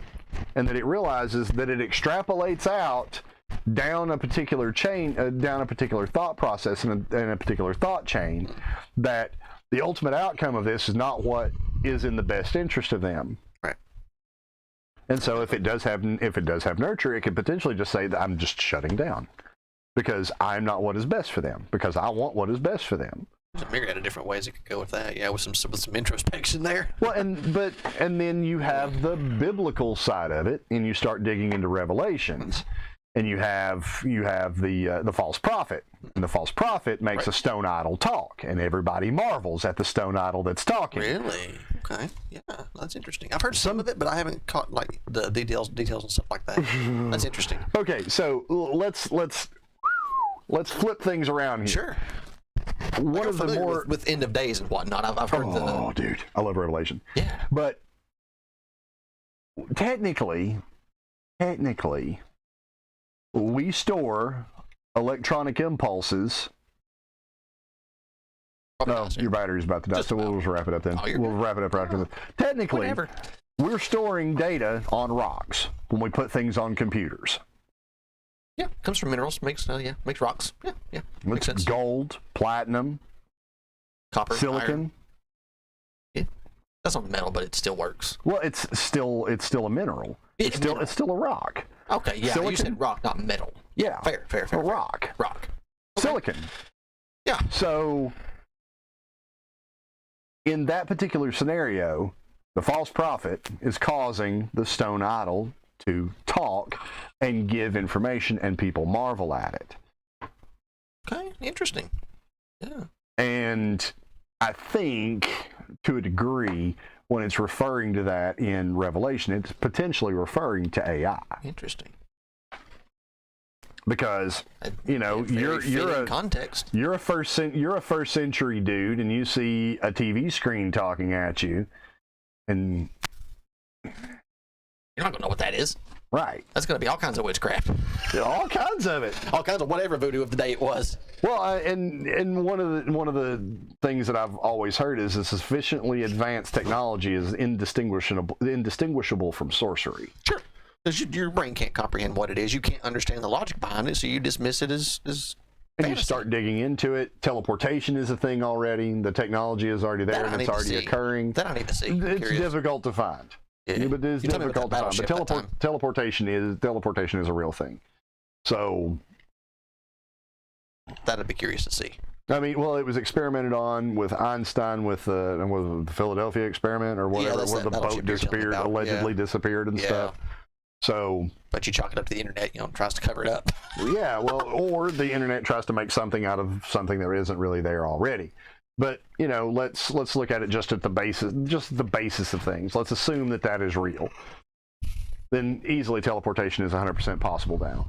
But let's say that that wasn't what that was. It was actually just shifting out of phase, and it was shifting into alternate realities. Well, that's still teleportation, no matter how you look at it. You're leaving one location, whether that's a dimension or a physical place. And going to another. That Going is somewhere else. teleportation by It's the utter definition. Like you And might let's not say that change nothing. physically, like Let's say where that you are. nothing happened and people just fell through bulkheads. That's phasing. So you're going out of phase. Matter is going out of phase with the reality that it's in. Where did it go? Well, it has to go somewhere, doesn't it? Because you can't create or destroy matter. Can't create or destroy matter. Yeah, it has to go So somewhere. Something has to happen to it. So Yeah. if something becomes intangible, the mass of it had to go So somewhere. it has to be tangible somewhere, right? Exactly. So you have Does it? You have the basis. You have the basis there because that mass left. The mass left. I'd be curious to read about this thing, though. Philadelphia experiment? you said? Philadelphia. I think it was How Philadelphia. many lists am I going to experiment. get put on for looking this up? Probably a lot. Here's the thing. My My FBI has handler has to drink considerable considerably. amounts of alcohol. Yeah, now the thing is, though, I wonder what they can track, because I'm on carrier grade NAS, so I show up at the same public IP address as like 1,000 other people.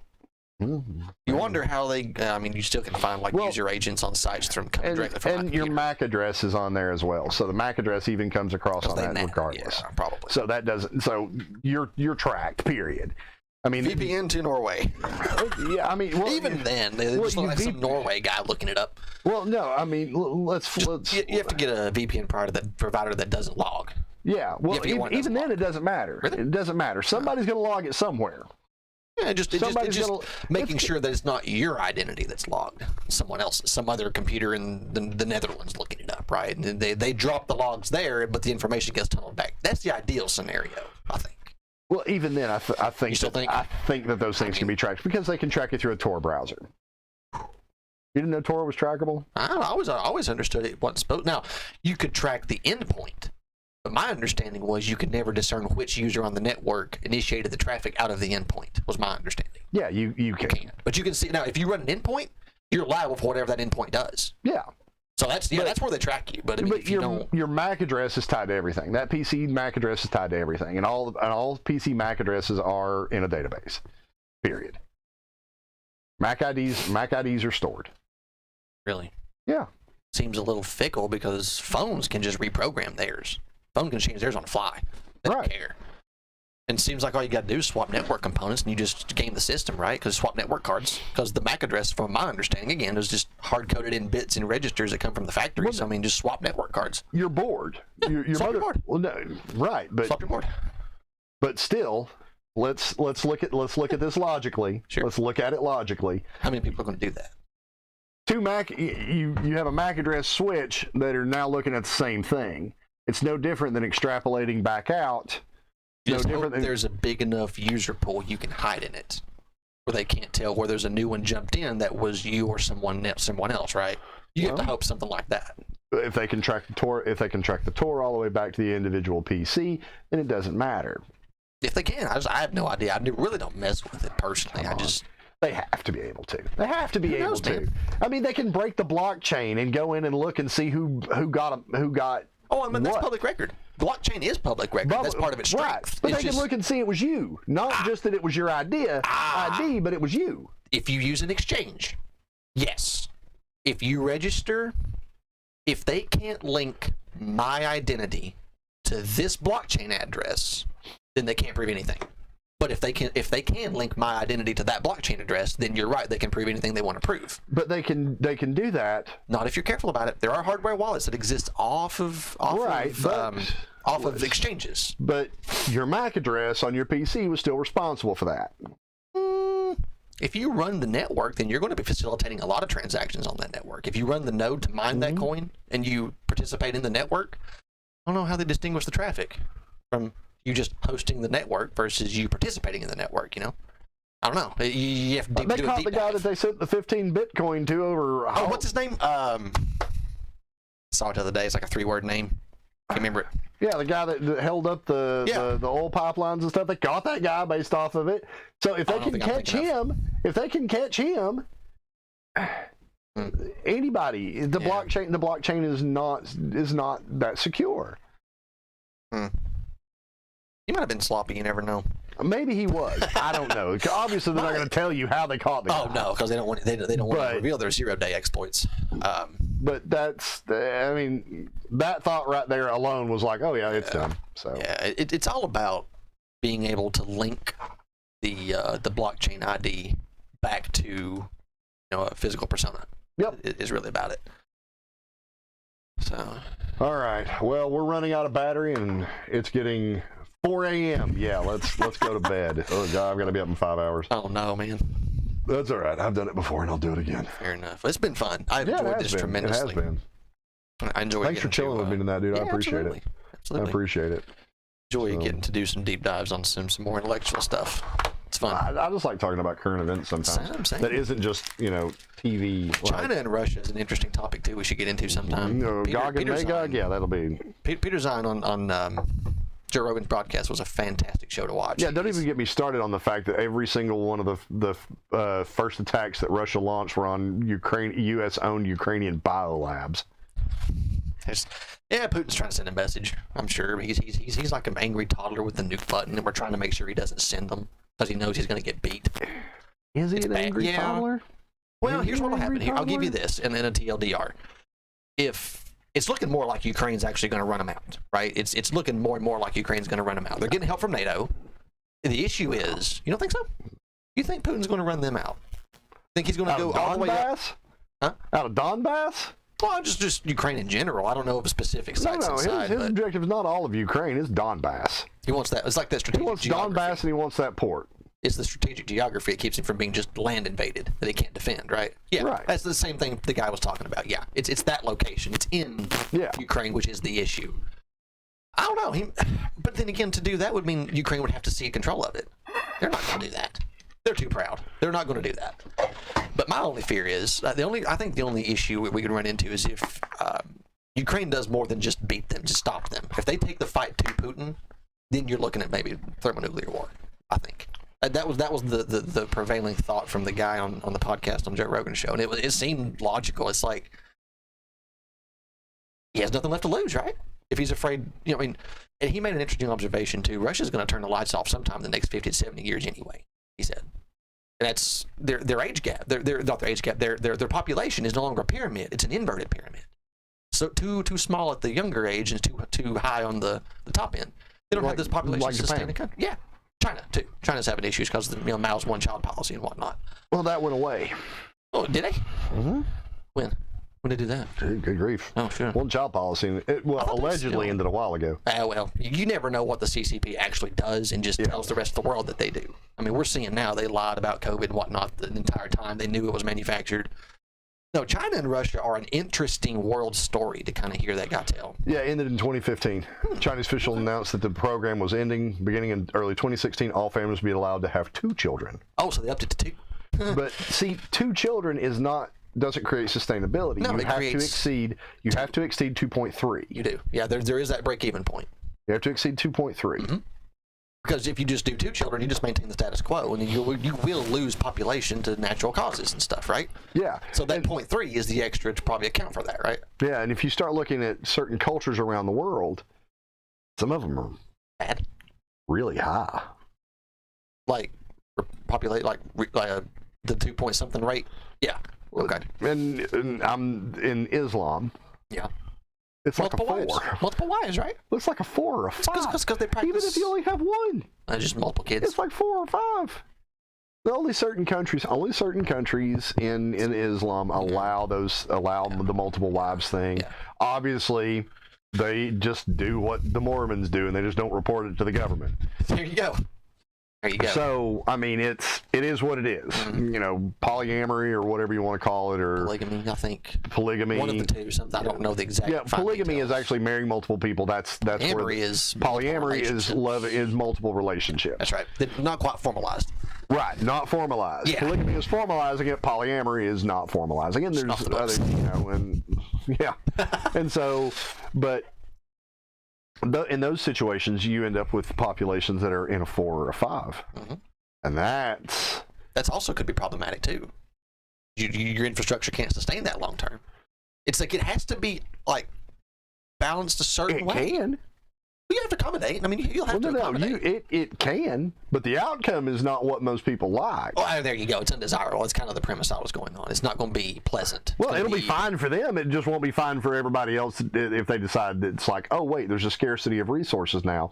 Let's take out these. Let's just take out these populations that are already failing. They're going to fail anyway. Let's just speed it along. That's an interesting. I'm not saying that's what Islam's going to do or anything like that, but that is a potential outcome. Is I would recommend watching that podcast if you like somewhat world politics to a degree, current world affairs, whatnot. That is a very good show. It's like a 2-hour long, and this guy does a deep dive. He's what he calls a what did he say he was? Kind of what you do, commerce stuff, but globally, right? What was the word he used? Economic something. Economic development? Macroeconomics? Probably. It's the logistics of why certain things work where but not other places is what he says. The why it works certain places and not others, which is sort of TLDR on it, but fascinating to listen to. Absolutely fascinating. Well, and a lot of that stuff, the reason it works in some places and not others is because of the culture. Mm-hmm. That's what he was talking about. It was the way that Russia just throws 500,000 bodies at a war before they ever think about retreating, right? The way China one-child policy. These are all social, norms and whatnot of various cultures that have had real-world ramifications.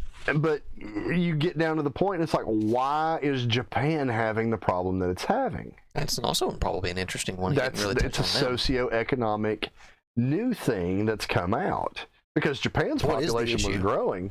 Well, the people just aren't getting married. Isn't it the rate of male to females too?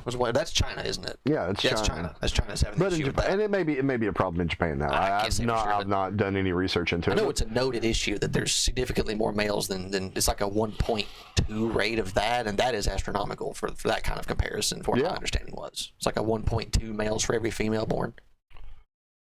So you start digging in. When you start digging into that, and you have cultures that are instrumental into the world as a whole, like Japan and even China and Russia. I mean, they all bring things to the table that we don't get. Slavic countries and different things like that, and and then you end up places in India, and you end up, all of these cultures bring so much to the table, and then you look at it and they're just going to be gone at some point. It's very possibly in the next 30, 50 years, he was saying, because it's like we're transitioning out of the era. It's like the season cycle you were saying. It's world economies kind of function similarly to a degree, I feel like. We started on the World Economic Forum. Klaus Schwab? We'll be here until 9 a.m. Oh, man. Let's not even talk. I'll roll out here, roll home, hit a shower. Klaus Schwab and he who now shall not be named, Hungarian, topples third world countries just for the fun of it. I don't. Can't think of his name. You know what I'm talking about? I think I have a vague idea of who you're talking about. Oh, why get this guy's name any other time? I wonder if Google would understand it if I ask it. The Hungarian that topples third world countries for fun. I'll do it. That'd be hilarious. That would be hilarious. He's banned in several countries. Hungarian that topples third world countries for fun. George Soros. Oh, Soros. George Soros. Yes, thank you.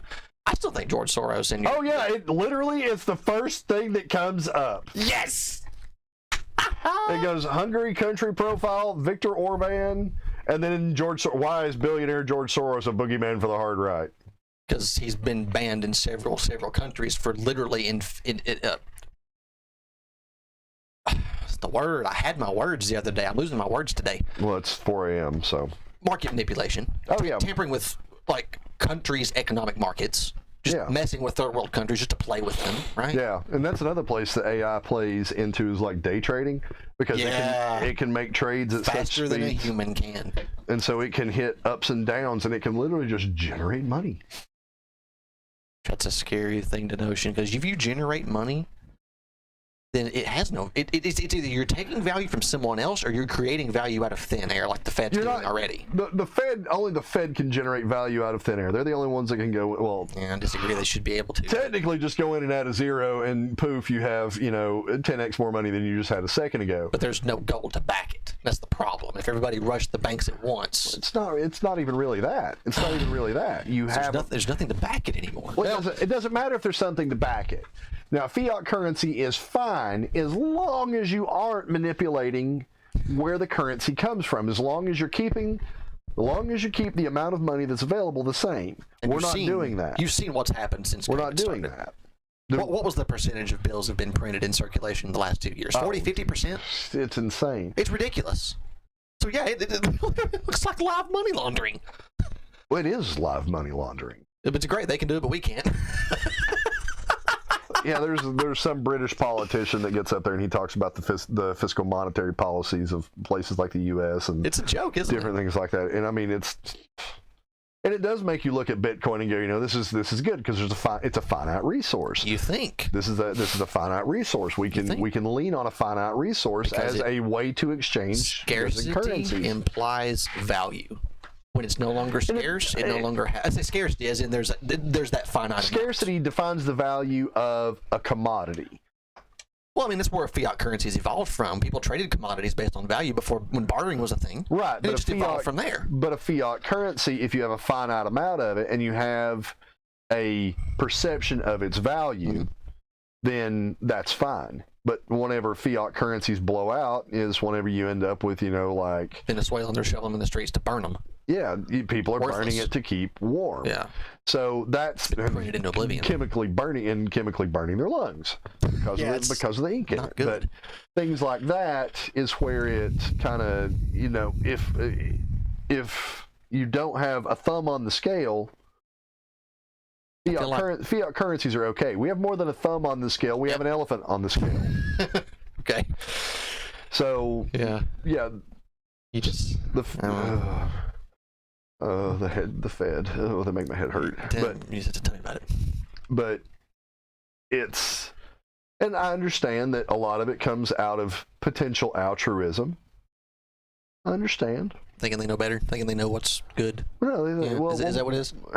It's Thinking you have the moral high ground. you feel like you're doing the right thing. Yeah, that's it. You Yeah, feel that's like you're what I'm doing the going right after. thing. Yeah, you feel like You're you have the trying. moral high ground. You're doing good. Right. You're doing whatever it is you're doing is good. But the thing that people have forgotten is that nothing that man creates or nothing that man is can be good. Well, generally, We destroy everything that we touch. pretty much. Truthfully. Yeah. Truthfully. Yeah, it's only in the last. And that's one of the things that I think people forgot is that you have to have conservation. You have to have conservation. And you need those types of people that have the quote-unquote bleeding hearts. Those are the people that you need in charge of conserving resources and conserving things that we have. That's probably not what we got. You remember the old joke years ago? It's like, in heaven, IBM is responsible for the technology, and I like where this is headed already. that sort of I haven't thing. heard it, but please tell me. Hold on. I don't know that I've heard this one. This sounds like something right up my this is alley. great. Yeah, this sounds great. Technology companies in heaven. Yeah, this Let's sounds like see. something that should be right up my alley. I do regular reviews. Hold on, where is it? While you're looking at that, let me Hold on. run and. Joke about technology companies in heaven. Here are some pictures that match. Oh yeah, thanks.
Sorry guys, I'm just reading this joke. But thank you guys for tuning in tonight. Probably we'll be wrapping it up. I think I'll go ahead and wrap it up while Jonathan gets back. But yeah, the joke goes, in heaven is where the English are the police, the French are the chefs, the Germans are the auto mechanics, the Swiss are the bankers, and the Italians are the lovers. And hell is where the Germans are the police, the English are the chefs, the French are the auto mechanics, the Italians are the bankers, mafia, and the Swiss are the lovers. So this is a different version of it, but it's like, heaven is where the English are the police, the French are the chefs, the Germans are the auto mechanics, the Swiss are the bankers, and the Italians are the lovers. Okay. Hell is where the Germans are the police, Oh no. the English are the chefs, the French are the auto manufacturers, the Italians are the bankers, and the Swiss are the lovers. It's attributed to Malcolm Forbes. I don't know whether it's true or not, but there's another one where it talks about, That's pretty good. has that same list of things as like IBM, Apple's responsible for the aesthetics, Yeah. and IBM's responsible for the technical support, and Microsoft's responsible for the software, and just all these different things, and it flips it around where Microsoft's responsible for the aesthetics and everything like that. That's so great. I need to find that.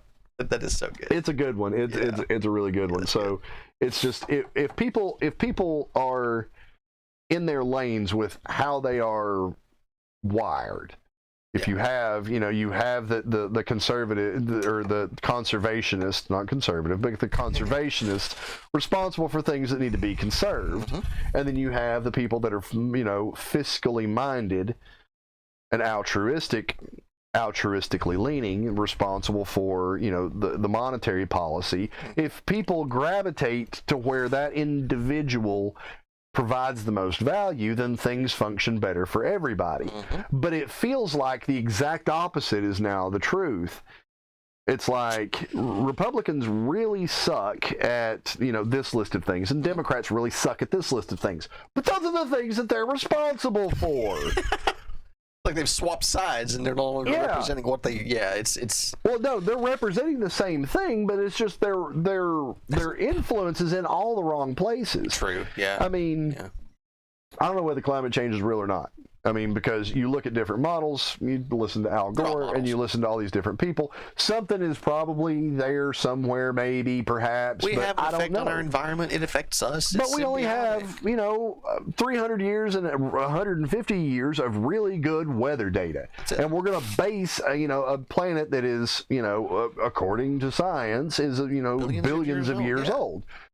That's a fraction of the I don't time feel frame like it's been it. around. I don't feel like that. That's a and well, even if you even take it from like biblical terms, let's say the Earth is only 9,000 years old at this point, or 10,000 years, or Still a small something. fraction of its lifespan. Very small fraction of its lifespan. And so we've done this over here, and we've got the rest of this over here that we don't really know anything about. Right. We can extrapolate some things, but depending on who you talk to, a lot of that stuff may not be true. It may just be conjecture. Depends on who you talk to, I'm sure. And so you start digging into things like that, and everybody should be skeptical of everything. Right. Thomas Jefferson said, question with boldness even the very existence of God. And so that in and of itself leans to believe that Jefferson, yes, he did believe in God, because he said to question the existence, the very question with boldness, the very of his existence. So Jefferson probably believed that God was real. There you go. I believe that God is real. Sure. But by that same token, that doesn't mean that I don't question things. Sure. You have questions. You're a human. That's why Everybody should have questions about everything. You never take anything at face value. no, because you will be misled and used to whatever. That makes you a means. sheep. Exactly. That makes you a sheep. If you take everything at face value, that makes you a sheep. And we are not designed to be sheep. Too much of that happening nowadays. But if you have the right people, staying in their lane, doing the things that they're supposed to, then things become better for everybody. And I think that's what we're missing on. People desire power. Power corrupts, absolutely. Yes, it does. So, where is the largest center of power in the known modern world? Washington, D.C. By and large, yes. Northern Virginia. As you go a little further out and you get all the letter agencies. And I would say that there's some other places, that house a different type of power that's potentially stronger than what is in the U.S. I don't know, man. Because the U.S., while it can affect things in countries that are lesser than its equals, it doesn't really have any influence over anymore. Nah, no. But I mean, it's like you think of like global superpowers. Who is your top three? The only two that... If I had to give you three, if I made you pick three, who would you pick for the top three world superpowers? Let's remove nuclear weapons from the equation. Yeah. Okay, you're right. We need a scale. You remove First world countries, like first world. Well, rank them in orders of first world countries. I don't know if that's even the litmus test for it, because Russia is proving that they don't know how to fight a particular brand of war. They don't. And so if they get engaged in that type of war, then they're probably going to lose, especially You're with making something my point for me, because Russia's going to cease to exist anyway in the next half a decade, right? Half a century. Is that 100 years? Let's look at U.S. versus China. U.S. rolls over. U.S. has got the strongest Navy in the world. Military. No, not military, just Navy. Navy, I would say that they have the strongest Navy. They spend the most. That's but it. we roll over into the South China Sea. Every single boat we have is going to go down, because the remember the scene in 300 where he's like, our arrows will blot out the sun, and he's like, and we'll fight in the shade. Yeah. Well, it would be that equivalent with hypersonic missiles and cruise missiles, and that they would blot out the sun. The Navy would not stand. In my opinion, it wouldn't. Don't think so? I don't think so. And just like if somebody rolls a Navy up against alongside the U.S., that Navy's not going to stand. It's going to go down. It's going to go down, and it's not going to go down from. It's going to go down from cruise missiles and hypersonic missiles and all these different things. You can't intercept because it's going too fast. Exactly. So, and it's not a question of if it was like, oh well, they're going to run out. No, they're not. I have tons. Tons. You only need so many hits, and you only have so many targets. You've got less than 700 targets. You got 7,000 missiles. That's a 10% hit rate, and you still get them all. With 100% lethality. There you go. So survives. In that respect, no, the U.S. isn't the global superpower anymore because technology is advancing. Technology is advancing to the point to where the warfare methods that we have now are no longer effective. Hypersonic technology pushes all that stuff right in the dumpster. And whoever has the advantage on it. Well, you can see it, but you'll see it before you hear it. And China has the advantage in hypersonic technology, at least to the information that I've been able to extrapolate. China has that advantage. Full stop. I wonder how they would have gotten that, because it's because they've been using our technology for however past long years. They've been using U.S. technology to get. And that information has been fed to them by who? Couldn't tell you who, but traders. Oh, probably, yeah. Or not even that. There's been companies working in China. Well, not even that. It goes. China's buying it. Yeah, they're buying it. I mean, we caught them buying viruses. I heard this on a podcast. This is the same thing on the podcast. These Chinese people are coming over here. They're getting these GE engineers, and they're whining and dining them and getting them to go to China and make presentations. Yeah, that's exactly what's happening. Yeah, they're poaching like top engineers over here to try to get them to go to China and show them how their technology works. Siemens built a train for China. Siemens built a train for China. Wow. $1 billion train. Okay. Year later, same Chinese people bring them back in. And they have mimicked the train down to the color of the carpet. 100% copied it. They reverse engineered it from end to end. All it takes is one thing, and they can reverse engineer it back. The same thing that we could do to them. Sure. One thing, we can reverse engineer it back.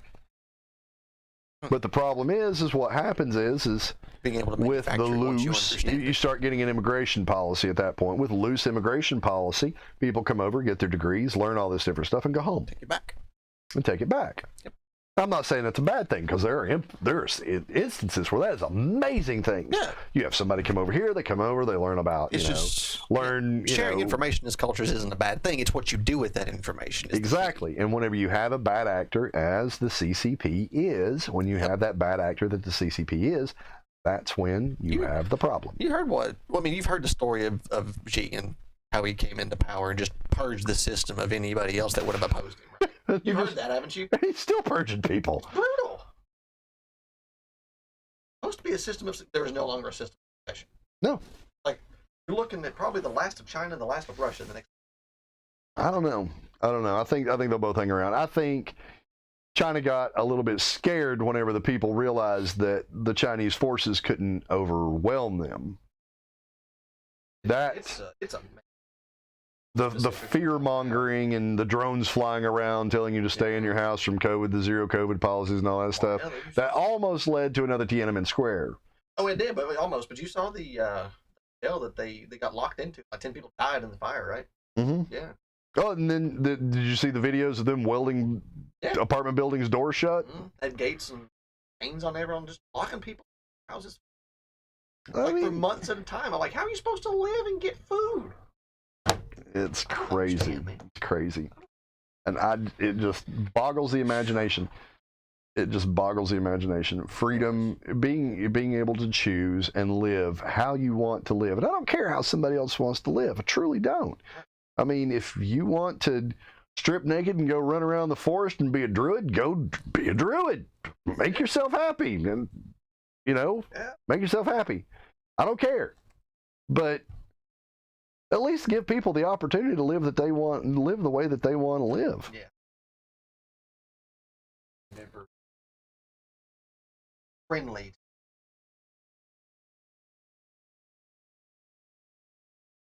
They don't coexist at all.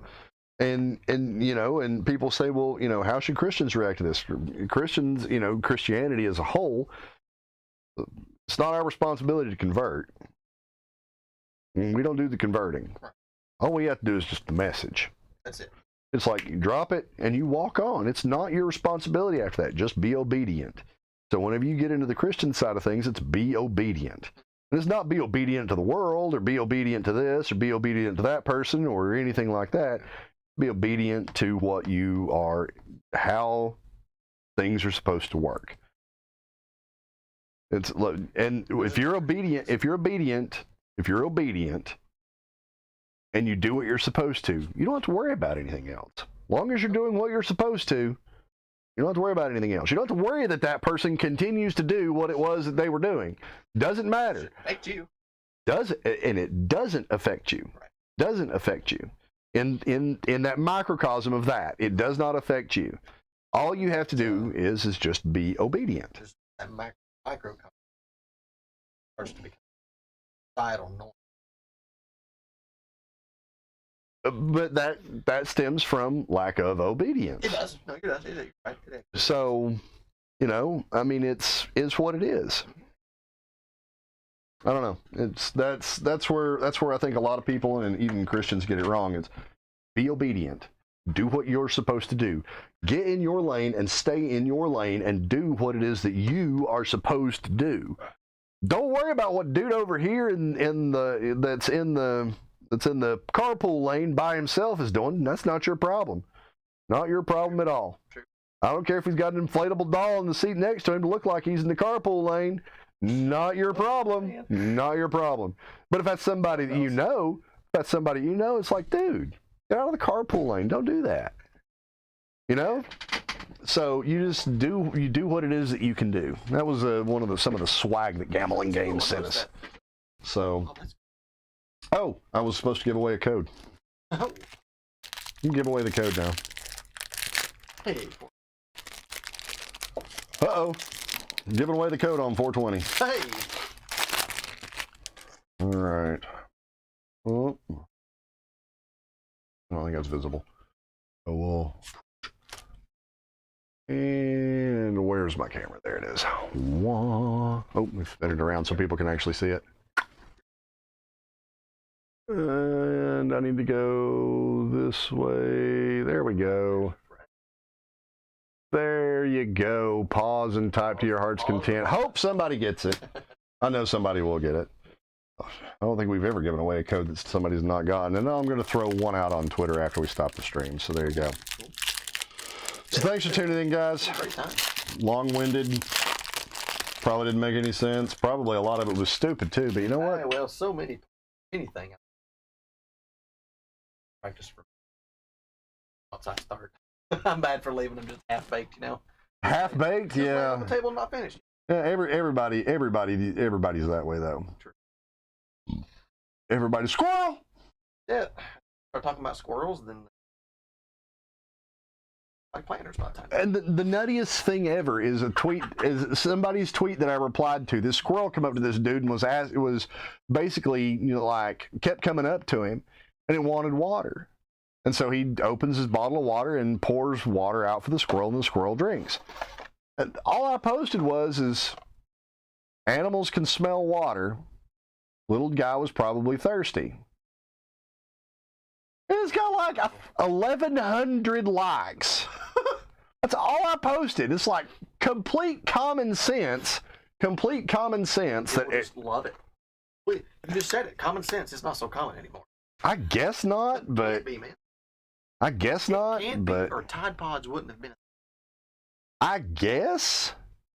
I mean, yeah, it's colorful, but that doesn't mean you throw it in your mouth and eat it like candy. That's like forbidden Jolly Rancher. Right? No, that's Haribo gummy bears. Forbidden Haribo gummy. You ever saw the review of the guy that ate like a pound bag of those? Oh, dude, that entire glorious. Amazon review That is glorious. amazing. I love that. That entire Amazon review is hilarious. Oh, it's so good. But we hit on everything. It'd be fun to kind of narrow it in. Stay on one topic. Yeah, something we both kind of prepare for. That'd be fun. Well, I'm just as bad at squirreling as everybody else. So Yeah. it's real. Yeah. Getting me distracted is real easy. Yeah.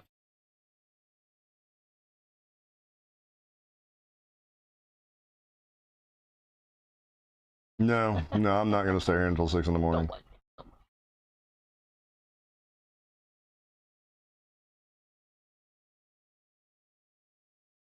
Yeah, that's got that. And this was I forget how many years ago they put this out, but I got it whenever I owned the shop, and then my chamber's on that side. So This one's been off for a minute. oh, well, I think you've been picking up over here. So all right, guys, we're going to wrap it up there. Thanks for tuning in. This has been Cardboard Nights, and I have the best beard in board gaming. And y'all stay safe. Game daily. Now I have to sneak. Now I have to go all the way over here. All the way over here, slowly.